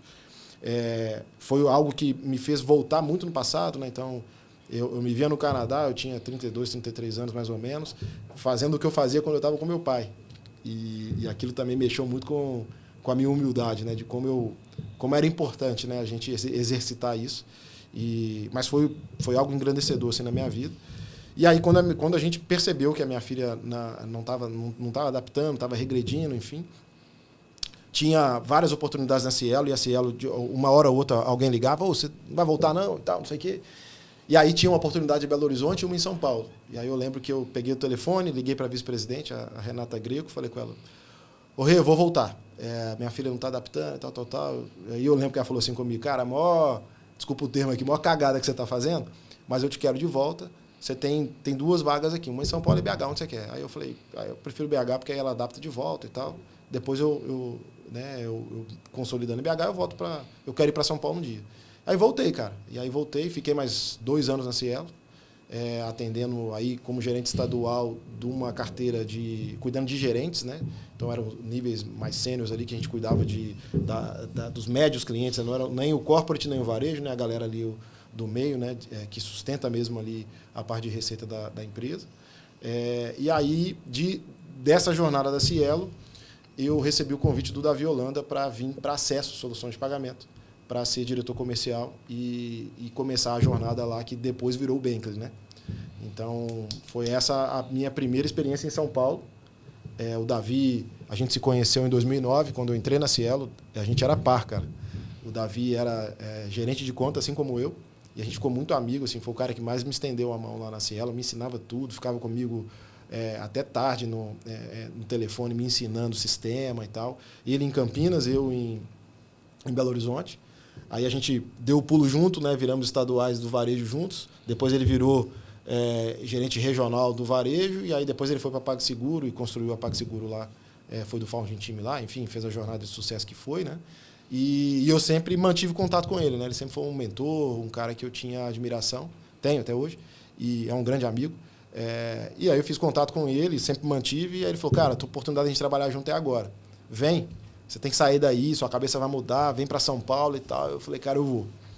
E aí vim em 2019 com a minha família, até então só tinha uma filha, e aí mudei para cá, e foi a história de sair de uma empresa extremamente estruturada para uma empresa que não tinha nenhuma metodologia de venda, que era Acesso, né? Era uma fintech que tinha um certo sucesso, né? Que foi quem começou a vender os cartões pré-pagos no varejo, né? E dar acesso, né? Até o nome era para isso, dar acesso para quem não tinha cartão de crédito a usar, né? O rail de cartão de crédito aí no dia a dia, né? Então pensa, né? Era genial, né? Tipo, se eu não tinha crédito no mercado, eu não tinha condição de ter um cartão de crédito de banco, eu pegava um cartão pré-pago no varejo, colocava dinheiro lá e conseguia acessar o Uber, comprar uma comida online, ou até mesmo fazer alguma compra online, né? Que sem o cartão de crédito não era possível, né? Só que a realidade, quando eu cheguei lá, era assim, o conhecimento da empresa estava nas pessoas. Não tinha absolutamente nada registrado, nenhum processo, nenhuma jornada comercial estruturada. E aí foi bem difícil assim, o início e como que a gente depois foi construindo e aprendendo sobre a máquina de venda, né? Que foi o que você falou aqui um pouquinho atrás. Porque provavelmente você estava acostumado já a ter umas máquinas girando, né? Assim, Sim. Você entrar num lugar que, depois de ter passado por jornadas e tudo mais, mas de uma certa forma foi o que você fez preguiçamente, né? Assim, você foi só ligar os pontos, falar, peraí, pega tudo isso que eu já fiz, eu sei que precisa ter principalmente essa liderança. E provavelmente a carta branca que você teve do Davi lá foi para ajudar a estruturar, até porque senão não cresce, né, cara? Sim. Se você não tem processo, se você não tem uma estrutura, se você não está olhando ali para o dia a dia como estruturar para crescer, para virar uma máquina que todo mundo fala, ingessa, não ingessa, dá mecanismo para crescer, entendeu? Total. Dá estrutura para crescer. Mas é legal ter flexibilidade. Cara, adoro. Adoro ter flexibilidade, adoro pensar no pro-business. Cara, se dá para mexer, vamos mexer, mas dificilmente vai crescer se não tiver estruturado e organizado. Com certeza. Lá, cara, foi interessante porque foi assim, eu lembro que com 4, 5 meses de empresa, a gente resolveu, na verdade, quando eu entrei na Acesso, tinha o projeto do Acesso Bank, que a ideia era ter um banco digital para competir lá com o Nubank, enfim, era super legal, tinha um monte de funcionalidades diferentes, um cartão que só Acesso tinha, enfim. Só que, cara, a jornada de banco digital é maratona, né? Indo pro esporte aqui, né? É muito longo prazo, né? Então, tinha uma queima de caixa grande, enfim. Então, você tinha que ter uma jornada ali de investimento muito pesado. Só que o que a gente construiu na época, né, da Acesso, que foi construído, né, para o Acesso Bank, foi feito de uma forma que era possível revender aquilo como se fosse um white label. E a gente também tinha já, dentro da operação da Acesso, um BaaS, né, um Banking as a Service ali, onde a gente emitia cartões com a marca de outros clientes, que na prática, né, era o BaaS daquele momento, né, era a forma de você dar uma conta digital dentro de um cartão ali para algumas empresas. E a PagSeguro, por exemplo, nasceu aquela conta digital deles nesse modelo, né? Foi a primeira, inclusive, que colocou o desembolso da maquininha num cartão pré-pago, né? E então a gente começou a ver muita demanda do mercado de ter uma conta e de fato transformar aquilo numa conta de verdade, né? Não só numa conta gráfica, enfim, né? Que é a jornada que era até então. E aí a gente tinha uma baita tecnologia em casa, né? E quando a gente olhava assim, um plano de negócio, valeria muito mais a pena, né, desenvolver e transformar aquilo numa conta digital para outros plugarem e construir seus próprios bancos, do que a gente investir no nosso. Porque brigar com o Nubank já era uma briga absurda, né? E foi quando o Bankly nasceu, né? E aí, quando o Bankly nasceu, a gente também foi provocado a buscar investimento, né? Então, ia fazer alguma série lá de investimento que eu não lembro qual era na época. E aí o Davi começou a falar com um monte de gente. E aí eu lembro que um fundo, né, se eu não me engano foi a Astela, falou com ele, cara, você tem máquina de venda? Ele falou, não, o que é isso? E aí ele explicou pra gente. E aí o Davi saiu da reunião, me ligou, falou, cara, a gente precisa construir uma máquina de venda. Vamos procurar aqui quem já tem essa metodologia de trabalho. Vamos fazer mentoria e vamos construir. Eu falei, beleza, vamos embora, né? Vamos aprender coisa nova. E eu falei, quanto tempo eu tenho? Ele falou, cara, a gente tem que, daqui a um mês, trazer essa jornada para os investidores. Eu falei, tá bom. E aí eu lembro que ele me conectou em umas 3 empresas que já tinham, né? Que já trabalhavam e tal. E aí eu fui conversar com os caras, assim, o tempo médio, mais rápido, era 1 ano e meio. Aí eu voltei para ele e falei, Davi, 1 ano e meio, velho, os caras demoraram para construir, como é que eu vou fazer em um mês? E aí ele, cearense, né? Falou, se vira, Barão. Você vai ter que fazer. Conecta no chat GPT e faz. Quem dera se tivesse, né? Sim, quem dera se tivesse. Quem dera se tivesse. E aí, cara, foi assim, muito de várias pessoas que foram ajudando, né? Eu fui colhendo feedback, a gente contratou também na época uma consultoria, a gente foi fazendo faseado. Mas foi a época que eu mais aprendi na vida, assim, porque eu tive que fazer uma imersão de estudar mesmo, de procurar, e era muito conteúdo fora do Brasil, né? Então tem um cara que construiu essa jornada, né? Que é o Jacob van der Koef, que tinha uma pancada de conteúdo na internet, né, YouTube principalmente, cara, virei noites e noites ali procurando, entendendo, criando a metodologia e tal, desenhando, e aí a gente construiu. E aí, cara, foi impressionante, assim, como esse negócio funciona. A gente construiu, colocou dentro do CRM, né? Estruturamos e fomos aos poucos melhorando, né? Que é uma jornada incremental e todo mundo me pergunta sobre máquina de venda, eu falo, nunca está pronto. É um negócio que todo dia está evoluindo, nunca está pronto. E se estiver pronto, está errado, porque você tem que o tempo inteiro apertar o parafuso ali de alguma forma. Mas era claro e nítido o quanto que a metodologia funcionava. E a gente começou a ver as nossas vendas assim crescer verticalmente, né? Então foi bem legal essa jornada. E aí eu lembro que o Davi logo depois foi apresentar, né? Enfim, passou, sei lá, 1 ano, eu fui almoçar com um cliente em Belo Horizonte, aí saímos do restaurante, esse cliente chegou para mim e falou assim, depois você consegue ver com o Davi lá, se ele pode dar uma mentoria para a gente de máquina de venda? Aí eu falei, mas o que você quer saber? Ele falou, não, eu queria saber como é que constrói, tal, igual vocês fizeram, porque a gente estava falando com o pessoal das telas, eles falaram que a máquina de venda do Bentley foi a mais performática e a construída mais rápida da história que eles viram. Aí eu falei, putz, aí eu falei, ganhei o feedback que eu precisava, né? Assim, de alguém que eu nem esperava, né, que fosse trazer esse feedback. Eu falei, putz, cara, eu te ajudo aqui, óbvio, falo com o Davi, porque o Davi ajudou a construir também, mas a mão na massa ali, eu que coloquei praticamente tudo, né? E enfim, aí foi ali que eu comecei também a dar mentoria sobre o tema. Comecei a ajudar outras empresas, o Davi também provocava que eu disseminasse meu conhecimento com outros, e eu fui fazendo. E hoje, cara, sou entusiasta do negócio, né? Acho que é um braço teu, né, de disseminar conhecimento. Você tem um curso que você dá, você é sócio numa iniciativa, e eu acho isso muito bacana. Porque a gente, como líder ali, ou empreendedor, ou gerente de uma equipe, ou pessoa que quer melhorar, cara, quanto mais conhecimento a gente bota para dentro, cara, melhor. Mas eu preciso ter prática, experiência, com certeza.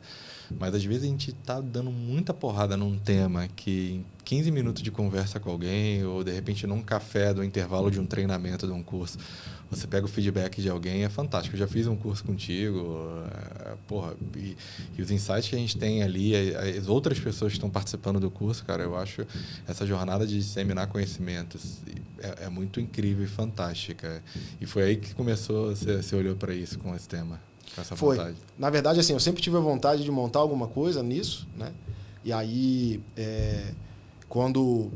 ano passado, né, quando eu saí da Cellcoin, eu fiquei um pouco assim pensando naquele período sabático, do que eu vou fazer, enfim.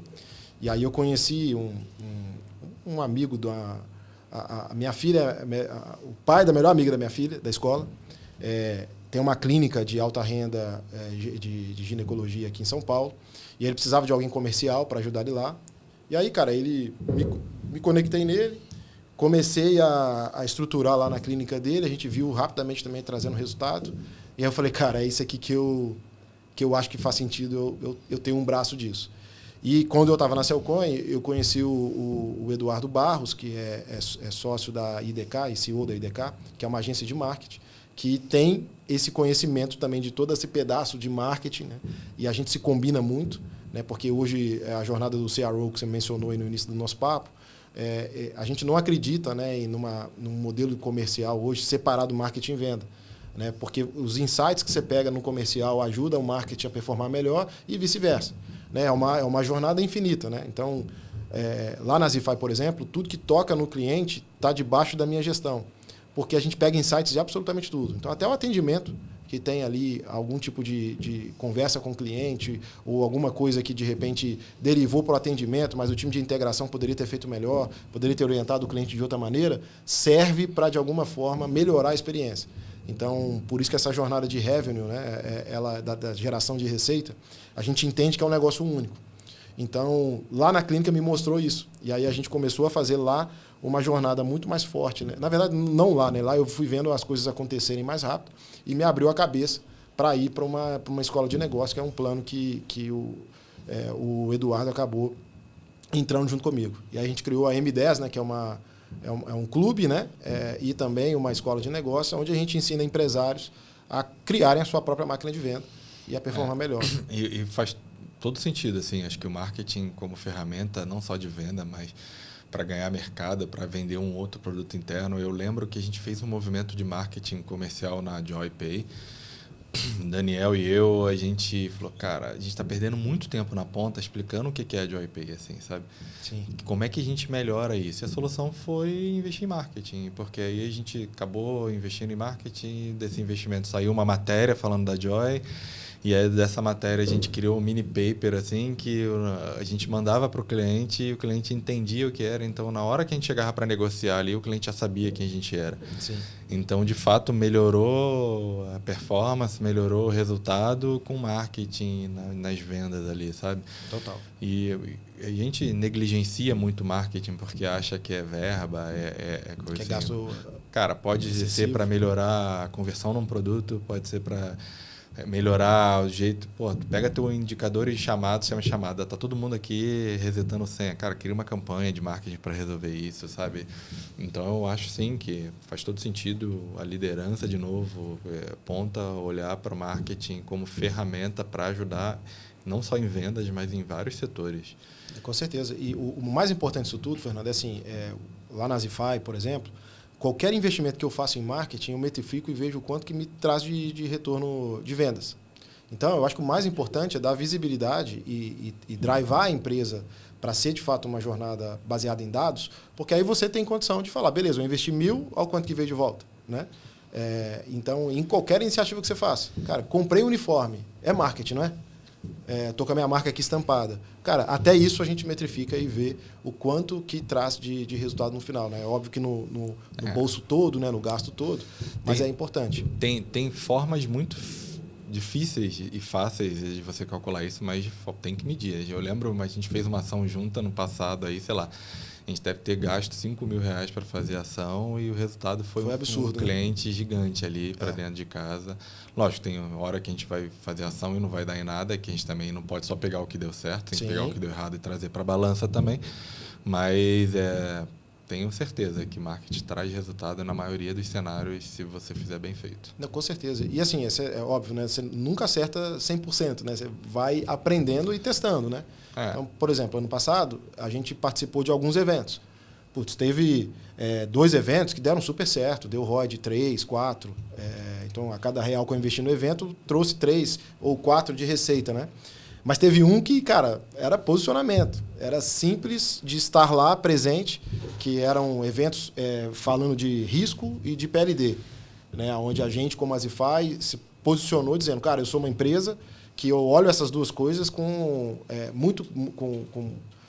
de fato uma ferramenta comercial. Né? Eu preciso ter um time, uma ferramenta e um produto de compliance, né? Embarcado dentro da nossa solução, que isso vai de fato me fazer diferença no mercado.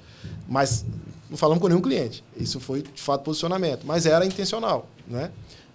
Então eu acho que tem os investimentos que precisam ser pensados no que é só branding, do que é retenção, do que é exposição, né? Mas tudo precisa caminhar para gerar receita de alguma forma. Né? Então, eu acho que o caminho, e que a maioria das empresas não fazem, é isso. Né? Por exemplo, quando a gente pega o universo médico, cara, hoje tem uma modinha no mercado de que tráfego pago é a solução. Cara, esquece, não é. Porque não adianta você botar lá R$500 mil de investimento se você não tem métrica, se você não organiza a pessoa certa para ter o contato, se você não tem uma gestão organizada do seu site para poder metrificar a palavra certa, para poder atrair o cliente do jeito certo, você só vai jogar dinheiro no ralo. Né? Eu costumo dizer e dar os resultados que a gente tem com o investimento que eu tenho, com todo mundo que eu falo, a galera fala, não, mentira, você não traz isso não. Eu falei, trago. Mas é porque a gente é frugal, a gente trabalha o tempo inteiro. Eu tenho o Alexandre que trabalha com a gente lá, que fica o tempo inteiro apertando parafuso. O que eu falo do apertar parafuso? Né? Cara, ele fica o dia inteiro vendo o número e vendo a conversão de tudo que a gente faz, que a gente está investindo. Então, cara, não está legal, desliga na hora. Testa o próximo. Começou a engajar melhor, beleza, mantém. Né? Tá dando resultado? Mantém, investe mais, mas não deixa nada queimar dinheiro, entendeu? E eu vejo que a maioria das empresas jogam dinheiro ao mercado achando que tráfego pago vai trazer bolsão de cliente, né? E não é assim. Mas é um dilema, né? Também, assim, por exemplo, hoje você faz isso com maestria porque você já tem experiência e tudo mais. Pensa um dono de uma fintech, igual eu estava conversando, que você conhece também, não vou falar o nome aqui, ele estava com dificuldade muito grande e falou, cara, em aumentar o mercado. Aí ele começou para o tráfego pago sem estrutura. Sim. E é assim, é melhor do que não fazer nada. É o primeiro passo, sabe? É a história do quero correr uma maratona. Cara, corre. Começa, né? Começa. Concordo. Mas olha. Já começa pequeno. Começa pequeno, olha, vai vendo, trouxe resultado, não trouxe, trouxe algum, mede, vai medindo e tal. Porque começar qualquer coisa, assim, é muito difícil se você já olha lá pra frente, assim, então é bom ter uma cegueira ali no começo, sabe? Quero correr uma maratona, mas vou correr 100 metros primeiro. Mas se você olha só para maratona, 42 quilômetros é difícil e tal. Então, pô, montar um podcast é super difícil. Tem que olhar microfone, você tem que olhar isso. Aí tem vinheta, aí tem corte, aí tem equipe, aí tem isso. Registra a marca, faz aquilo. Cara, mas vai lá, senta na sala, grava, bota o telefone e grava. Vai sair, vai sair. Não vai sair o podcast editado, legal, com vinheta, branding, sei lá. Não. Mas vai sair alguma coisa. Depois melhora. Vai ajustando o parafuso. Ah, não tem ninguém para ajustar? Ajusta você, cara. Pega 10 minutos do dia e ajusta. Vai continuar uma merda, vai continuar ruim. Mas com certeza, de 10 em 10 minutos, você vai melhorando um pouquinho. Sim. Antes feito do que perfeito, né? Eu sou dessa dinâmica também, né? Mas, cara, se for, assim, eu também sou da dinâmica. Se for pra fazer uma merda, eu prefiro fazer uma merda perfumada, sabe? Assim, trazendo e melhorando aos poucos, trazendo gente que te ajude, gente que faça isso e fazendo. Mas beleza, e seguindo a tua jornada aí pra gente chegar na Zify aí. Chegar na... Boa. Então, do Bentley eu fui pro BS2, né? Na verdade, eu participei das 2 vendas lá do Bentley, né? Então, a primeira que foi lá pro Melius, enfim. Depois para o Banco BV. Na hora que fechou o deal com o BV, aí eu não queria um novo desafio, né? E aí fui para o BS2 para ajudar na construção do BS2 as a Service. Fiquei lá cerca de 1 ano, né? Então foi bem legal a jornada no BS2, enfim. Não tinha nenhum motivo ali imediato para de fato sair, né? Gostava e achava que... E acho até hoje que tem muita coisa legal lá para desenvolver e para fazer. Coincidentemente um banco mineiro, né? Então tinha também essa relação, mas aí veio um convite da Cellcoin, né? Para ser diretor comercial e putz, eu já admirava a Cellcoin desde o início lá do Bentley, né? Até por ser parceiro de alguma forma, né? Enfim, e bateu muito, foi muito legal assim a conversa, o que tinha para fazer, como construir e tal. Então eu acabei optando em sair do BS2 e ir para a Cellcoin. E no BS2 eu adquiri uma expertise que eu não tinha, que era método de pagamento com Pix, né, ali, principalmente para o mercado de aposta esportiva.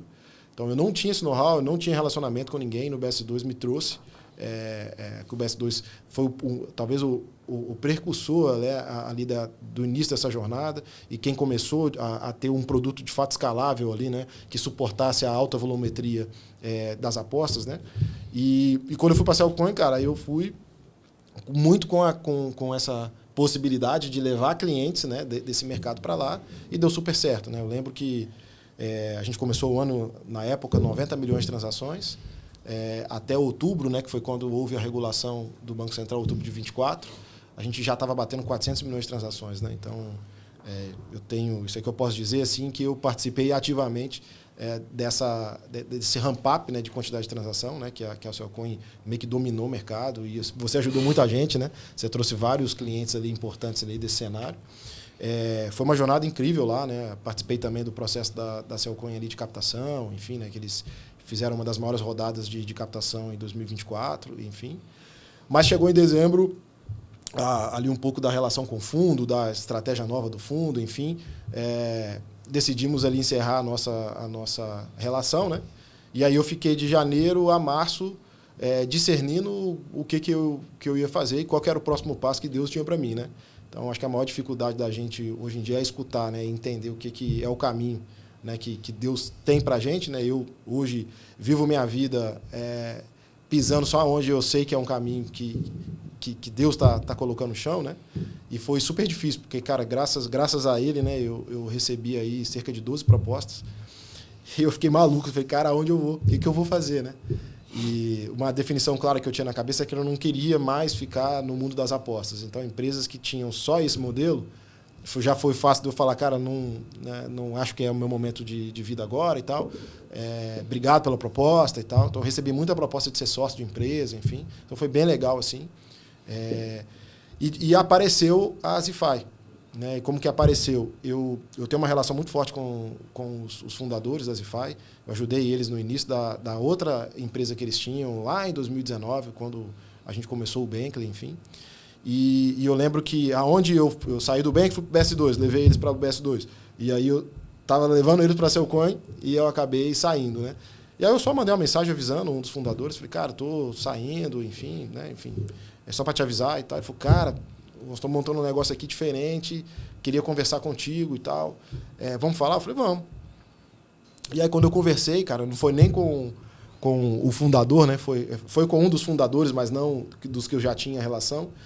E me explicou o projeto, falei, cara, sabe quando o coração bate mais forte? Eu falei, cara, é isso, assim, é o lugar que eu quero. Por quê? Eu sou entusiasta de criptoativo, eu já enxergava há muito tempo que a nova versão da economia, não só brasileira como mundial, está derivando para lá, né? Que é trabalhar cada vez mais investimento em criptomoedas e stablecoins, enfim. E tinha uma tese muito forte, cara, de infratech, né? Que a gente poderia explorar. E cara, debaixo da Azimuth, que é uma empresa que vale 20 bi aí no mundo, 19 países, capital aberto na Bolsa de Milão, uma estrutura absurda. E a Azify nascendo como um projeto global. Eu falei, cara, é uma baita oportunidade, né? E aí, chegamos em março de 2025, né? E começamos a jornada. Foram aí 3, 4 meses de estruturação, de montagem, estrutura de time, criar o brand, né? Criar ali o posicionamento nosso como empresa. Uma coisa que eu tinha clara na cabeça, né? E os sócios também, era, cara, a gente não quer se posicionar como todo mundo, né? Então, hoje o mercado de infraestrutura, todo mundo se posiciona como marketing, não é uma crítica, é só uma forma com a qual a gente queria ser diferente. Todo mundo se posiciona com building blocks, Lego, quebra-cabeça, né? Pega aqui, monta do jeito que você quiser. E a gente queria fazer algo diferente desse posicionamento, né? E aí nasceu o Destrave Seu Potencial Global, né? Que é a nossa logo e o nosso principal posicionamento, né? Que é esse, né? A gente dá acesso a qualquer empresa a fazer negócios globais usando criptoativos e stablecoins. Eu acho que, assim, a gente vai falar de cripto e de global, mas uma característica do que você falou e eu surfei, a gente fez junto ali, você tem uma capacidade muito grande ali de olhar para o time, né? De olhar para as pessoas, né? Não só para o negócio, mas para as pessoas envolvidas. E eu acho que quando a gente fez negócio na Cellcoin junto ali, a gente está fazendo algumas coisas agora na Azify e tal, eu acho que isso foi muito importante para o negócio ser bem sucedido, tanto para a empresa quanto para mim, para você e para o cliente que a gente apresentou ali junto, né? Sim. A gente tinha uma preocupação muito grande no negócio ser rentável, de olhar para a capacidade de entrega, para tudo isso, mas eu via a sua liderança de um jeito diferente ali, muito de delegar, não delegar de faz que estou mandando, de muito faz o que é principal. É muito fácil trabalhar contigo e com o teu time, porque o teu time é um time que está trabalhando embaixo das diretrizes, mas eles têm autonomia, uma autonomia muito orientada à decisão. Você sabe quando entra para destravar o negócio, então tinha muito momento que precisava da tua alçada ou de um dedo seu ali, você entrava e saía muito rápido ou destravava muito rápido, botava o cliente na mesa e convencia como um bom vendedor ali. E eu vi que isso não é só intencional, mas é um modo teu de operar, porque eu já vi você em outras empresas fazendo isso. E também você usa muito teu relacionamento e o teu histórico e se conecta muito com as pessoas para destravar.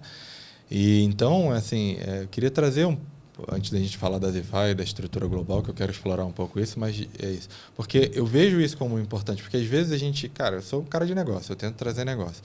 Mas eu preciso que o negócio ande, eu preciso que ele seja rentável e tudo mais. Eu vejo você intencionalmente trazendo time para ajudar a destravar, pessoas de relacionamento. Então, a gente sentou uma vez com 2 sócios para almoçar, para falar do negócio que estava travado. Estava eu e o vendedor seu tentando destravar esse negócio. Cara, a gente ficou primeiro 1 hora da reunião falando de porto, falando de radar, de sinal, disso, daquilo e tudo mais. E eu gostei muito disso e eu estava super confortável, mas a gente estava com o teu time comercial, ele querendo fechar, ele querendo dar o beijo ali para assinar o contrato e assim, e o pessoal tinha tempo para ir, assim, acabou, a gente almoçou, na hora que veio a conta, eu achei até engraçado que o cliente que pagou a conta, assim, foi, geralmente a gente quando traz o cliente, a gente paga, e nos 5 minutos a gente falou de preço, a gente olhou e foi muito legal. Então, Esse ingrediente que você leva para onde você passa, intencionalmente, eu vejo que é intencional, pode ser natural, mas eu vejo que você está fazendo isso de levar, mostrar o teu relacionamento, usar o teu relacionamento a favor da negociação. Então, você passa segurança para o cara, você mostra que você conhece o mercado, você mostra que você conhece os teus concorrentes, as tuas pessoas, você dá poder para o time trazer. Então, na hora lá de fechar, você chamou, falou, fulano, quanto é que está a proposta hoje? O que ele precisa? E você virou, então você dá autonomia para o time trazer e participar da reunião. Você se prepara muito bem para isso, né? E isso é muito importante, né, Gustavo? Eu vejo que está todo mundo muito ansioso, só querendo fechar o negócio, ou só querendo reduzir custo do setup, do preço, ou querendo fechar de qualquer... Porque a relação continua, né? Principalmente no nosso mercado, que não é uma transação, não é uma caixinha de suco que você abre e bebe, é uma relação de 2 anos, 3 anos. Exato. Queria que você falasse para a nossa audiência, para o público, como é que, como hoje... CRO que você é, mas que você já fazia isso no passado e vem trazendo isso não só como máquina de venda, mas como relacionamento para perdurar. Que isso é importante. As pessoas te conhecem. Eu acho que as pessoas te conhecem sobre isso. Eu estava conversando com a Joy, eu levei um cliente que ela falou, pô, esse cara já está na base. E aí, pô, ele conhece o Gustavo, a gente já falou, mas traz ele para cá e tal. E você não olha isso como, pô, o Fernando que está trazendo um cara que eu conheço, dá uma oportunidade nova. Você usa esse relacionamento, uma pessoa que a gente conhece em comum para trazer para o time. Explore isso um pouco comigo, cara, contando como isso é importante para a tua negociação, o modo que você trabalha. Tem gente que não presta atenção, de repente, nisso no dia a dia, mas é importante. Total. Cara, eu acredito assim que o sucesso em vendas ele só acontece quando você tem um sucesso de relacionamento, né, e de criação de networks, né? Então, eu dificilmente vou fazer uma abordagem ou vou tentar vender para alguém imediatamente, né? Eu trabalho muito mais na construção de relação, né? E eu sempre fiz isso a vida inteira e é o que a gente conversou aqui no início, né? De evitar empurrar, evitar forçar e tal, porque eu acho que assim a primeira forma de gerar confiança no cliente é ele começar a confiar em você, né? Então, cara, do que a gente está conversando, eu estou sendo transparente, eu não minto, eu não vou contar história, enfim, então é perceptível, né? Essa geração de confiança ali no início da jornada e eu faço isso intencionalmente mesmo, porque eu quero mostrar para o cliente, cara, pode vir, porque o que eu estou te falando eu vou cumprir, né? E que se eu não cumprir, se não acontecer do jeito que a gente combinou, eu vou te explicar, eu vou te ajudar, eu vou entender o que aconteceu. De alguma forma, a gente vai sair juntos de lá, né? Eu não vou te dar prejuízo, né? Eu tento ir para esse caminho. E eu tento sempre trazer pessoas que trabalham comigo que têm a mesma cabeça, né? E, obviamente, pessoas sêniores, né? Então, na montagem do time da Azify, eu busquei no mercado as melhores pessoas que eu já trabalhei na minha vida. Então, tem a melhor rede de parcerias que eu já trabalhei, tem o melhor head comercial que eu já trabalhei, tem o melhor cara de venda que eu já trabalhei, enfim, então o melhor cara de tráfego que eu já trabalhei. Então, a minha ideia é muito mais fazer com que o CPF seja mais importante do que o CNPJ, né? Então, a gente está o tempo inteiro trabalhando com pessoas, né? E pessoas que criam relacionamento. E o relacionamento é o que vai gerar negócio, né? Então, intencionalmente, a gente trabalha numa forma de, cara, se não deu negócio agora, tá tudo bem. Vai ter daqui a pouco, né? A gente vai conseguir, de alguma forma, trazer esse cliente para cá. O importante é manter a relação. É o cliente entender que você é um cara sério, que você não vai fazer coisa errada. E, obviamente, né, preservar a sua imagem, né? Então, eu não tenho nenhum escândalo na minha vida, eu não tenho nada ali que eu vendi para alguém e não entreguei. Eu já tive casos, né, que eu vendi, a gente não tinha um produto, mas eu tive que resolver, pedir desculpa para o cliente, ajustei o contrato, enfim, ajudei de alguma forma. E tenho excelentes relacionamentos, mesmo com esses clientes de problema, né, que no passado já teve. Teve até um caso engraçado que eu tive um cliente nesse cenário no Bankly, levei ele para a Cellcoin. Porque ele confiava em mim, falava, cara, eu sei que não é você, né? Eu sei que você está sendo transparente, você está trazendo tudo que está acontecendo, você está me dando o prazo correto, você está me contando que postergou, enfim. Então, por isso que a gente confia em você. Então, aonde você estiver, a gente vai porque sabe que está sendo bem cuidado com você, né? Então, eu acho que é um pouco disso, assim, de preservar as pessoas, né? Eu entendo muito o lado de lá, né, da mesa. Eu tomo muito cuidado para vender, né? Eu não vendo a qualquer preço, a qualquer custo. Eu gosto de fato, fazer com que o que você precisa com o que eu tenho se encaixe, né? Eu não gosto de ter só metade do que você precisa e depois eu me viro para entregar, né? Não é um caminho que eu acho que é legal, mas principalmente cuidando das pessoas, né? Mas tem um pouco de loucura também, né? Porque pega algumas oportunidades e fala, puta, e se a gente melhorar esse produto? Eu já vi a gente fazendo isso. E a gente, principalmente com o time, sei lá, dei muito certo trabalhando com o teu time. Cara, apesar de te conhecer e achar que você é um cara incrível, cara, é muito melhor trabalhar com o teu time. Sim, assim, o pessoal desenrola muito mais. Sim. A Joyce, a Eli, puta. E não só elas, mas o resto do time, quando a gente trabalhou em outros projetos juntos, tem uma capacidade de autonomia, de gerenciar até onde pode, claro, e tudo mais, e depois tocar. São incríveis. E a gente olha a oportunidade, de vez em quando, de sentar e pensar em coisas. Porra, e de virar... Fernando, você conhece esse setor aqui? A gente está querendo testar isso. Vamos testar junto e tal? E dar a mão e fazer, e deu super certo, sabe? Então, eu acho que, às vezes, venda é isso, né? Criar o ecossistema perfeito, né? Assim, a máxima do jardim, né? Você não tem que correr atrás da borboleta. Prepara o jardim, deixa o jardim bonito, que a borboleta posa aqui e a gente pega ela. Então, eu vejo muito mecanismo que você criou, e eu estava lá, então estou falando porque eu estava.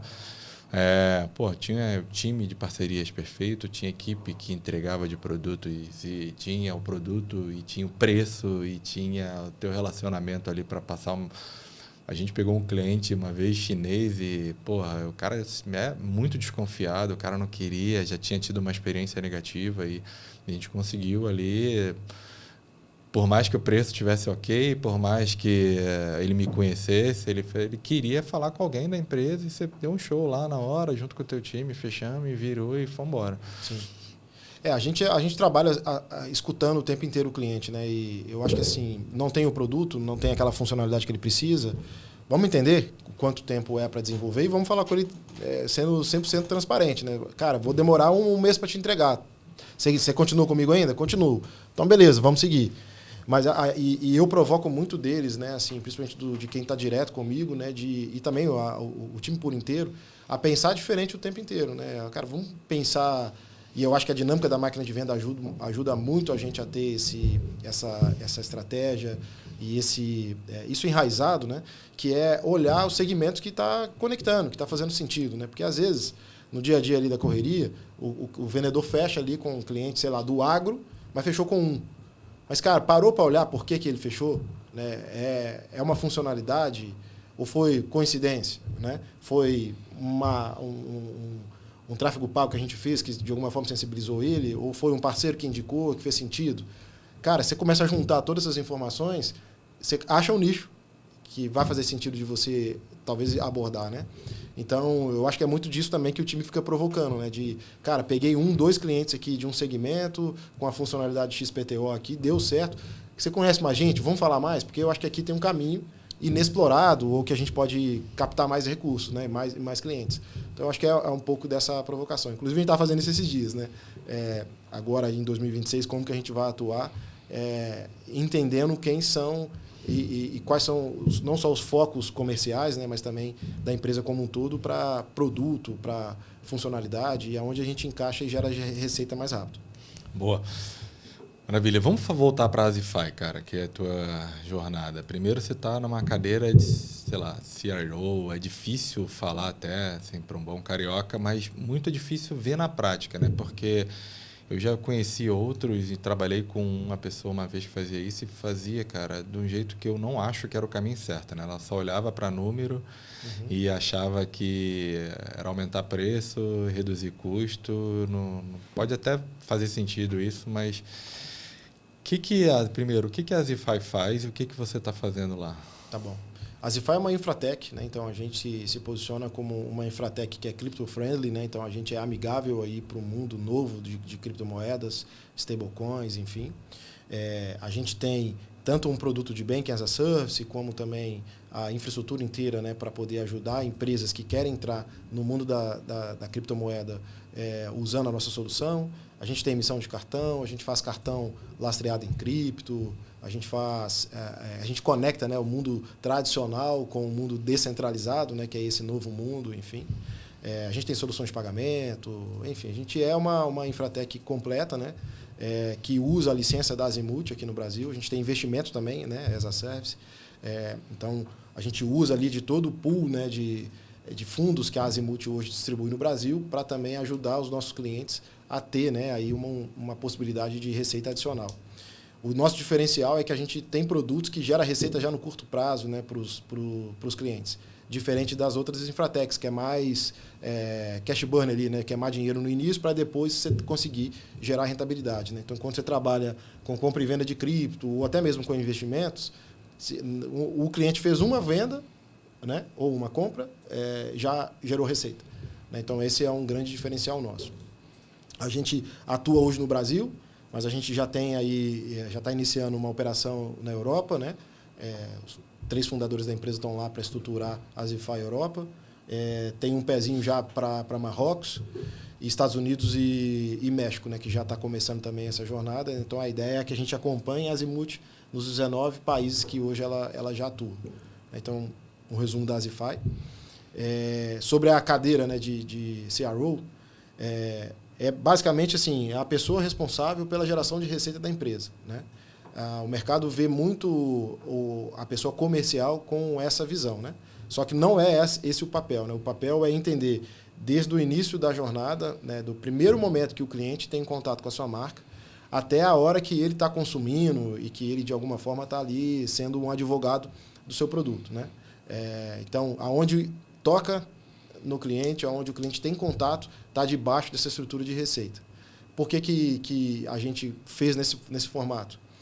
Porque a gente usa de uma metodologia, né, que é até uma patente aí da M10, né, que é uma borboleta, né, uma asa de uma borboleta. E aí você tem no mercado vários nomes, né? Tem ampulheta de venda, a gente é borboleta, tem gravata borboleta, enfim. Mas ela começa, né, alta e ela é como se fosse um triângulo deitado, né, de um lado e do outro, né, com uma analogia ao infinito. Então, o jeito de comprar mudou, né? Então, e ele muda praticamente todos os dias, né? A gente hoje compra quase que tudo que a gente faz na frente do telefone, né? Então, a forma de sensibilizar o cliente também muda. A forma de você ter o primeiro contato com a Zify também muda, né? Antigamente era no outdoor, letreiro na rua e tal, rádio, TV, enfim. Hoje em dia é tudo digital, né?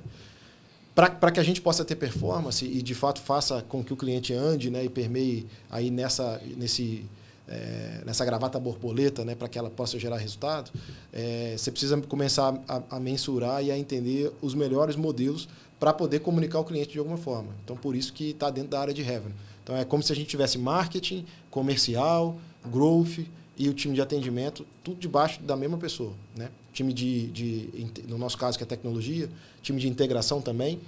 Por quê? Porque todo o momento que eu estou trocando algum e-mail, alguma mensagem, ou tive uma reunião com o cliente, tem insights importantes para eu melhorar de alguma forma. Ou na atração, ou na retenção, ou no crescimento, ou na venda de um novo produto, enfim. Então, por isso que a gente tem a área de revenue, né? Isso é comum em algumas grandes multinacionais americanas, por exemplo, né? Principalmente essas empresas de altíssimo crescimento.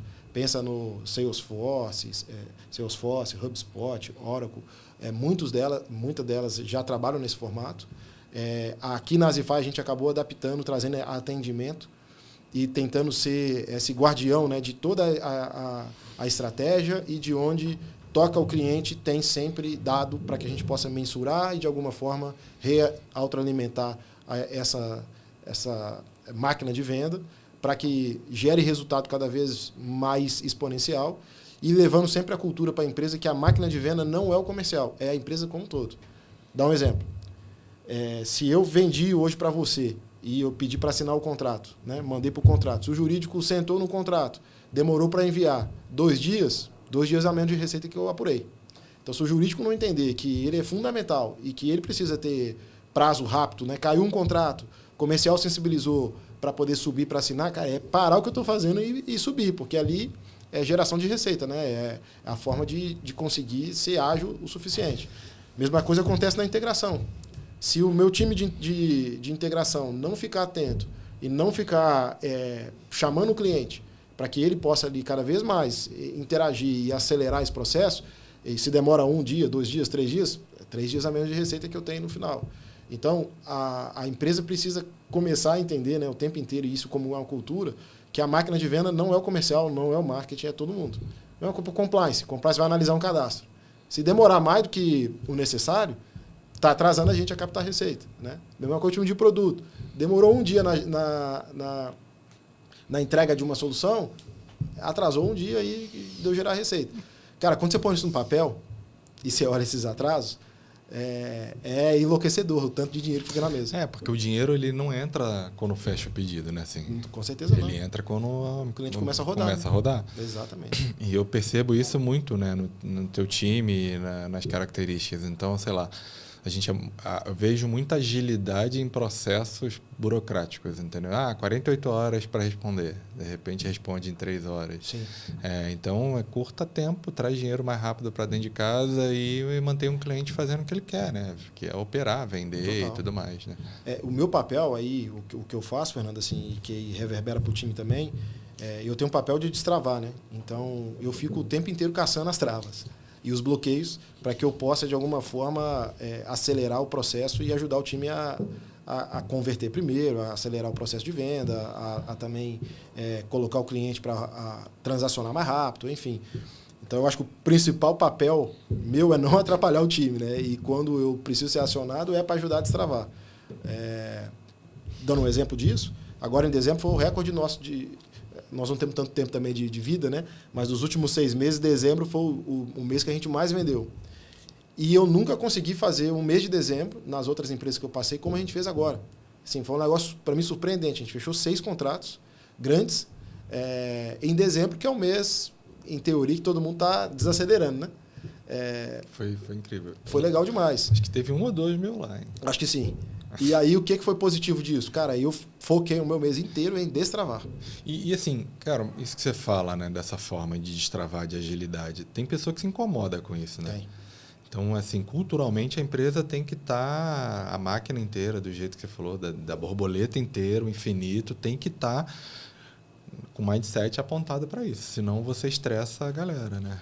Cara, toda vez que você implanta, por exemplo, CRM numa empresa, no time comercial, esse negócio é burocrático, né? Tá me atrapalhando aqui, eu tô perdendo tempo com isso. Até ele entender que aquilo ali faz ele vender mais, né? Ajuda ele a encurtar o caminho. A mesma coisa acontece com os times internos, né? Implanta, por exemplo, o nosso CRM hoje, ele permeia o jurídico, ele permeia o time de compliance, ele vai para o time de atendimento, o time de implantação, tudo é lá dentro. Por quê? Para eu não perder dado de absolutamente nada. Mas sim, assim, toda vez que eu vou conversar, por exemplo, com o compliance, nem sempre é uma conversa amistosa, assim, né? Tipo, sempre respeitoso e tal. Mas tem o pró do meu lado aqui, cara, vamos, a gente organiza. Eu também sou um comercial que eu não quero passar em cima do crachá do compliance. Para mim, o crachá do compliance é o mais pesado da empresa e o que o compliance fala, não vai, porque aqui não dá para ir, eu não vou. Mas tem situações, por exemplo, tem um documento de XPTO que o cliente não enviou, ou precisa de uma atualização, uma coisa assim. Não posso deixar para solicitar ele lá na integração, porque o que ele está fazendo até agora é assinando um contrato e fazendo em ambiente de staging, né? Então ele está só ali integrando sem usar na prática. Na hora que eu for liberar para ele a credencial de produção, para ele começar de verdade a rodar, aí eu cobro dele. Se ele não me entregar, eu não entrego. Faz sentido. Então, podemos colocar isso no contrato. Então, aí, o destravar é muito nisso, entendeu? Criando alternativas que não deixem a empresa desguarnecida e com risco alto, mas que acelere o processo de venda, entendeu? Olhando para as fintechs e crescimento e vendas, você acha que às vezes vender pode ser um tiro no pé? Pode ser um erro, sabe? Assim, porque se você vende, é bom, traz dinheiro para dentro de casa, mas às vezes vender qualquer coisa é ruim porque você tira a empresa do rumo, do foco, você muda a estratégia. Sim. Então, às vezes vender é ruim, né? Eu já tive uma experiência assim de vender o que eu não tinha, né? Ou vender baseado numa perspectiva de entrega e tal, e de depois chegar para o cliente e falar, cara, te vendi já tem 1 ano e eu não vou conseguir te entregar. Né? É frustrante para os dois lados, né? Primeiro que, para quem vendeu, ter que botar, né, essa cara de culpa e falar, cara, me perdoa, né? Mas você sabe que eu vendi com a perspectiva que me deram de entrega, enfim, né? Mas também assumindo a culpa desse negócio. Mas é ruim porque pode ser, de fato, um tiro no pé no sentido de você perder a confiança do cliente e também a sua própria reputação, né? Então, já aconteceu isso comigo, de eu ter que vender lá atrás, né? De não ter tido uma postura de falar, cara, não vendo o que não existe, né? E de confiar ali que o time ia fazer e tal. E depois ter que voltar atrás e falar, cara, não vou conseguir te entregar e tal. Nos casos até que eu tive isso aí, eu até ajudei o cliente a achar outro fornecedor. Mas é horrível, cara. Assim, é um tiro no pé de verdade. Tira muita energia de dentro de casa, né? É porque retrabalho, né? E aí... Você falou que a Zify, e aí depois se você quiser repetir, né? Até o discurso de vocês é global, né? Eu acredito muito nisso também. Assim, ano passado eu viajei para 3 continentes, não só para correr maratona, mas também para participar de evento e aprender e tal. E a gente tem muita oportunidade lá fora, porque o Brasil, não só pelo PIX, mas também pelo regulatório, tem bastante oportunidade de trazer mercados internacionais para dentro de casa, mas também para levar nossa tecnologia, nosso know-how para fora, ou, sei lá, vender para fora como um todo. Sim. O que a Zify está pensando globalmente, falar de ferramenta, né? Só com cripto, mas também a parte de conta global, de cross-border, como é que está? A linguagem do dinheiro mudou, né? Então, hoje as pessoas, né, cada vez com um mercado, um mundo mais globalizado, né, de mais possibilidade de viagem, enfim, né, a gente aqui no Brasil melhorou, né, querendo ou não, a nossa capacidade, né, financeira, né, para poder ter mais acesso a esse tipo de coisa. Então, muita gente tem um mercado muito grande de recurso movimentado globalmente, né? Então, não é só viagem, né, e você ter o cartãozinho ali para poder usar fora do Brasil, mas também é muita remessa, tem muito pagamento de empresa internacional, né? Então tem muita empresa que presta serviço aqui no Brasil, mas a cobrança é em dólar, né, ou em euro, enfim. Então você tem um mercado hoje que fala uma língua global, né, de financeira, né? Contrapondo a isso, né, e complementando isso também, a gente teve o advento dos pagamentos instantâneos, né? Só que movimentam recursos só localmente, né? Então você não tem nenhum pagamento instantâneo que é global, né? Ou algo regulado global nesse sentido. O que a gente traz, né, para esse mundo dizendo, cara, somos uma plataforma que te dá acesso global. A gente tem hoje no mundo, né, a possibilidade de usar o mercado descentralizado, né, que são aí os criptoativos, né, leia-se Bitcoin, Ethereum e as stablecoins, né, o USDT, o USDC, para poder ser essa plataforma onde você consegue, cara, de qualquer lugar do mundo transferir recursos sem nenhuma burocracia, né? Então, a partir do momento que você tem uma stablecoin, você tem o USDT que é lastreada em dólar, né? Então, ela segue a flutuação do dólar, a valorização do dólar ou não. Você consegue, cara, de qualquer lugar do mundo operar. Então, você tem dá um exemplo aqui da maior do mundo, a Binance, está em quase todos os países do mundo hoje. Você consegue ter conta na Binance do Brasil, mas ir para a Europa e de lá você transformar o seu SDT, por exemplo, que está na Binance, em uma moeda fiduciária local, que é, no caso, o euro, por exemplo. A mesma coisa acontece nos Estados Unidos e qualquer outro lugar. Qual que é a nossa jornada, né? A gente conecta tudo. Então, eu facilito a sua vida, por exemplo, se você é um importador, eu consigo fazer um pagamento de uma invoice sua para pagar um fornecedor, por exemplo, nos Estados Unidos, que se você usar o mercado tradicional, o SWIFT, né, de fazer o câmbio num banco e tal, vai demorar 3, 4, 5 dias para chegar esse recurso lá. Quando você faz usando a stablecoin, a gente chama de stablecoin sanduíche, né, ou seja, eu recebo reais, converto para stablecoin e pago em dólar, praticamente um Pix instantâneo, né? A gente manda, dependendo do tamanho do volume do dinheiro, em até 1 hora eu pago Brasil, China, do outro lado do mundo. Então, é um nível de eficiência não só de tempo, né, mas operacional e também financeiro muito melhor do que usar o SWIFT, que existe há mais de 60 anos e não teve nenhum tipo de evolução. Demora o processo. Exatamente. A gente tive muitos problemas com o SWIFT, dinheiro que sumia, volta do valor menor, enfim, eu concordo. Eu acho que o cross-border, principalmente para o mercado tradicional que usa o SWIFT hoje, é um terror. E tá facilitando, né? Eu corri uma maratona em Nova York, assim, eu paguei agência no Chile, e aí comprei um negócio no Canadá, sabe assim? Sim. Usando tudo um mecanismo de pagamento instantâneo, internacional. Muito bacana, cara, que vocês estão fazendo. E a gente tem, por exemplo, a infraestrutura que te permite criar um cartão, por exemplo, que ele tem como lastro, como colateral, o próprio USDT, né? E você, cara, transferir reais para o USDT, eu vou para qualquer lugar do mundo usando o o USDT ali na maquininha, porque é o dólar, né? Então, é o dólar digital. Então, você não tem nenhuma barreira, né, para aceitação, né? Então, é muito mais prático, muito mais rápido. A gente tem um benefício aqui de ter um valor bem menor por conta da nosso modelo de trabalho, né? A gente consegue ter aqui uma relação custo-benefício ainda mais forte. Mas o mais legal de tudo é essa questão de ser instantâneo, né? Você pega casos de uso e dores, por exemplo, o próprio importador, quando chega, né, um container no porto, se chegar, por exemplo, 5 horas da tarde, cara, ele vai pagar tipo um aluguel daquele espaço até o outro dia, porque o Swift está fechado. Agora, se ele usa o USDT para fazer o pagamento, ele libera instantâneo, libera na hora, né? Então, você tem um ganho de eficiência e uma economia absurda aqui no processo. E que pouca gente sabe desse uso. E aí é o nosso papel agora disseminar cada vez mais, né? E a gente também está criando formatos onde a gente leva a oferta para o cliente explicando o fim. Mas não preciso explicar para ele o meio, né? Que eu estou usando stablecoin, por exemplo. Falo, cara, você vai me dar aqui o real, eu vou pagar o que você precisa lá nos Estados Unidos e vai ser instantâneo, em 1 hora está pago, por exemplo. Se ele quiser saber mais, eu falo, beleza, eu uso aqui a stablecoin, tal, um processo. A gente usa o USDT, né, que é Tether, mas tem a USDC, que é a Circle, que é regulada nos Estados Unidos. Então, é um processo extremamente seguro.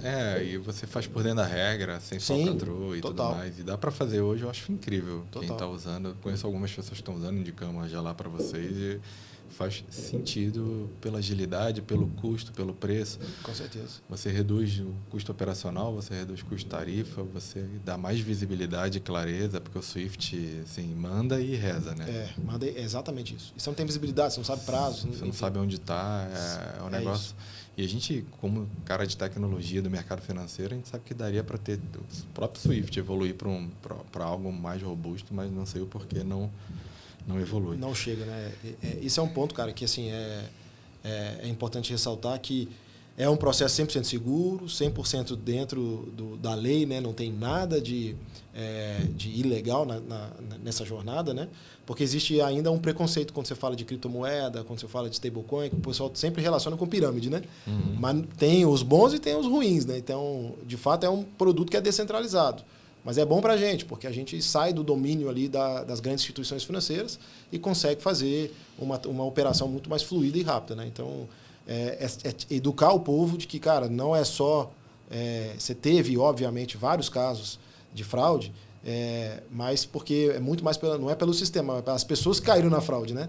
Diferente do resto, né? Porque é um processamento seguro, o blockchain, que é o que está por trás, nunca foi invadido, né? Você nunca teve nenhuma história no mundo até hoje de invasão de alguém que roubou criptomoeda da carteira de alguém, por exemplo, né?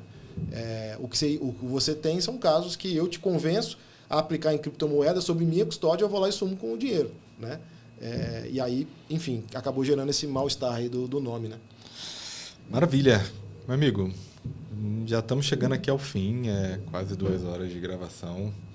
Passou rápido. Passou rápido, foi muito bom, muito bacana. Eu queria que você deixasse uma reflexão para o futuro, uma mensagem final. Foi muito bom você compartilhar principalmente esse processo de venda, esse processo de relacionamento aqui com a gente. E eu acho que estou com mais ideias na cabeça, de a gente trazer mais gente para debater isso junto aqui, com uma forma como um todo, mas ter um momento de deixar uma mensagem final e olhando muito... Eu gostaria que você desse assim, futuro de fintech, sabe? Assim, tá. Principalmente, você hoje é um conector, você ajuda a construir uma fintech, você ajuda não só como fornecedor, mas como consultor, como mentor de curso, treinamento. Que mensagem você poderia deixar para o pessoal que está ouvindo a gente? Cara, eu acho que para o nosso ecossistema de fintechs, eu entendo assim que ficar atento, né, a essas mudanças regulatórias, né, no ponto de vista positivo, né, de toda a regulação. A gente está passando agora por duas, né, grandes regulações, a de criptoativos, né, dos ativos virtuais e também a de BaaS. Mas ainda existe bastante oportunidade no mercado. E eu diria para as fintechs, né, começarem a olhar cada vez mais para o uso dessa tecnologia de blockchain e criptoativos e stablecoins, porque de fato é a nova linguagem do dinheiro, né? Estivemos lá na Money e acho que 70%, 80% dos tópicos que rolaram lá falava de stablecoin, né? Do novo modelo de transferência e de envio de recurso, né, internacionalmente. Então, eu acho que é se atentar a isso, porque já vai vir outra tecnologia, né? ou outra forma de uso. Então, tem poucas empresas hoje no Brasil que trabalham nesse formato. Então, é aproveitar essa onda, porque, de fato, é um... Usar como ferramenta, né? Usar para desenvolver o negócio, usar para resolver uma dor, né? Exatamente. Que a gente ouviu muito isso lá, né? Todo mundo falando de stablecoin, mas sempre pagamento internacional, para lastrear um cartão, para fazer uma operação específica. Exatamente. A gente está entrando num quadro aqui que é o que é uma fintech. É um quadro onde eu vou te perguntar o que é uma fintech, você tem que responder o que você acha. Não precisa ser tecnicamente, se quiser tecnicamente, o que for, mas é sem julgamento. Para o Gustavo, o que é uma fintech? Cara, uma empresa que resolve algo que alguma outra empresa grande não fez, do mundo financeiro, né? Na minha cabeça é isso. Os projetos que eu vejo, cara, eu fico louco, assim, eu vejo cada coisa como eu não pensei nisso antes, né? Então, eu acho que é isso, assim, resolver dores de que um segmento tradicional nem pensou perto em pensar. Maravilha, obrigado. Gustavo, queria te agradecer bastante, por você compartilhar a sua história aqui, por você ter nos ajudado, ensinado, também contado suas curiosidades. É muito bom ter gente como você aqui, porque são fazedores, meteram a mão na massa desde o começo ali. E eu acho que você está aqui pouco para vender seu peixe, mas muito mais para compartilhar, para quem quiser se conectar, para quem quiser aprender. E acho que você faz isso já no curso, mas fazendo aqui comigo é muito legal. Essa história vai estar contada aqui, acho que daqui a 10 anos vai estar aqui para a gente poder ouvir. A gente vai passar por algumas modificações aqui que eu queria trazer temas, assim, vamos falar sobre máquina de vendas, vamos falar sobre isso. Então, vai ser legal botar você e outras pessoas para a gente bater um papo junto, mas hoje eu ouvi sua história, foi muito bacana. Obrigado por você tirar esse tempo aqui para compartilhar com a gente e contar. Tenho certeza que muita gente vai agradecer isso e vai aprender com você. Um agradecimento que você queira deixar para a família, para o time, para alguém aqui, uma mensagem final? Cara, eu que agradeço primeiro o espaço, né? E, enfim, a gente está aqui conversando e eu poder contar um pouquinho da minha história. Espero que possa inspirar alguém. Enfim, se alguém precisar de alguma ajuda, contem comigo. Estou sempre à sua disposição, né? Para qualquer outro episódio, enfim, o que você achar aí que faz sentido. Agradecer aqui a minha família, né? Principalmente minha esposa, né? Que é quem me sustenta e segura o rojão, né? Para eu estar aqui, por exemplo, né? Ela está lá ajudando e de fato cuidando aí dos nossos maiores tesouros, né? E obviamente, né? Não esquecer de Deus aí, que é quem de fato direciona a gente para fazer o melhor e o bem a todo dia, né? Acho que eu ia tentar trazer aqui no nosso bate-papo, mas eu com certeza quero trazer você e outras pessoas para a gente falar muito isso, né? Eu acho que a gente consegue fazer o que faz, e aí mostra isso que você conseguiu fazer, não só um momento que você teve que se mudar para fazer o intercâmbio, para desenvolver uma área que precisava, e hoje faz a diferença o fato de você ser fluente no inglês, se sentir confortável jogar esse jogo. A parte espiritual, que é muito importante, assim, a gente passa por momentos de provação e você passou por alguns. Acho que é família. Então, eu não vou entrar muito nesses detalhes, mas com certeza vai ter um outro podcast aqui. Tenho certeza que, pela tua história, pelo que falou da tua esposa, tua família, com certeza Deus foram muito importantes para te ajudar a ter força e seguir com calma às vezes, seguir acelerando outras vezes e não perder o foco e o rumo. Com certeza. Como última coisa que eu puder falar, Fernando, assim, que eu descobri isso há pouco tempo, né? Infelizmente, gostaria de ter feito isso antes, mas enfim, acredito que tudo tem seu tempo. Se eu tivesse descoberto, né, que todas as respostas da minha vida estavam num livro, né, e todas as respostas para qualquer aflição, qualquer medo, qualquer coisa estava num livro, eu teria talvez outra vida, né? Outro retorno de tudo que eu fiz, né? Então, a recomendação que eu faço e aí não é algo religioso aqui, é espiritual, né? Leiam a Bíblia, porque lá dentro tem a resposta de tudo, né? Então, para qualquer aflição, para qualquer estratégia, é nesse nível, né? Vou fazer um próximo negócio. O que eu faço? Leia lá que vai ter algum insight. Então, é algo muito mais atual do que qualquer jornal do dia de hoje. Então, é uma recomendação, né? E uma experiência que eu estou tendo a cada dia, né? De ser surpreendido com as coisas que a gente encontra lá. Eu leio a Bíblia diariamente também e, de fato, assim, acho que é exercício, é muscular, então, às vezes... passa mais tempo lendo e não entendendo do que lendo e entendendo. Total. Mas com a prática e a repetição, você acaba que você absorve mais coisas do que o normal, entendeu? Então, e é engraçado que você está com um problema, de repente, com números e metas e alguma coisa, você lê uma passagem e te dá uma resposta para aquilo. Aí, um ano depois, se ele está com um problema societário, se ele é a mesma passagem, te dá uma resposta para aquilo. Então, e é conhecimento, sei lá, total. Tem provérbio, tem sabedoria, tem livros que não só religiosos, mas de conhecimento e de coisas que tiram um proveito. Eu leio diariamente a Bíblia. Lá em casa eu boto meu filho para ler. É isso. São coisas que... E não é para ler num momento de, eu sou religioso, Deus está me olhando. Assim, cara, lê para você aprender, lê para você melhorar, lê para você tirar alguma coisa positiva disso, sabe? Deus não é o 190, né? Que é só para quando você está passando aperto, né? É também isso. Liga, tá passando aperto, pega e liga para ele. Mas também tem relacionamento, né? Que é o celebrar, para melhorar e tudo mais. Com certeza. Boa. Cara, muito obrigado por você estar aqui. Eu agradeço, Fernando. Obrigado por você que ouviu a gente até aqui. O nosso podcast é isso, é contar histórias, uma visão diferente, uma visão que, de repente, num almoço com o Gustavo, numa negociação com o Gustavo, você não ia conhecer dele. E temos mais de 2.000 fintechs no Brasil, como eu falei, né? E eu acho que vai ter muita história bacana para a gente contar. O Gustavo é a 16ª história que a gente contou. A gente vai para podcast temáticos sobre M&A, sobre máquina de vendas, sobre parceria. Então, mais uma vez, eu agradeço por você que ouviu a gente até aqui. Agradeço ao Gustavo e a família dele, o time dele, por terem cedido ele num dia de semana corrido e ele está aqui batendo esse papo com a gente. Obrigado, pessoal. Sigam a gente nas redes sociais, Spotify, YouTube. Quem quiser apoiar ainda o Luquinha, nosso motorista de kart juvenil, é só entrar em contato comigo, com o João, que vai estar o contato dele aqui também.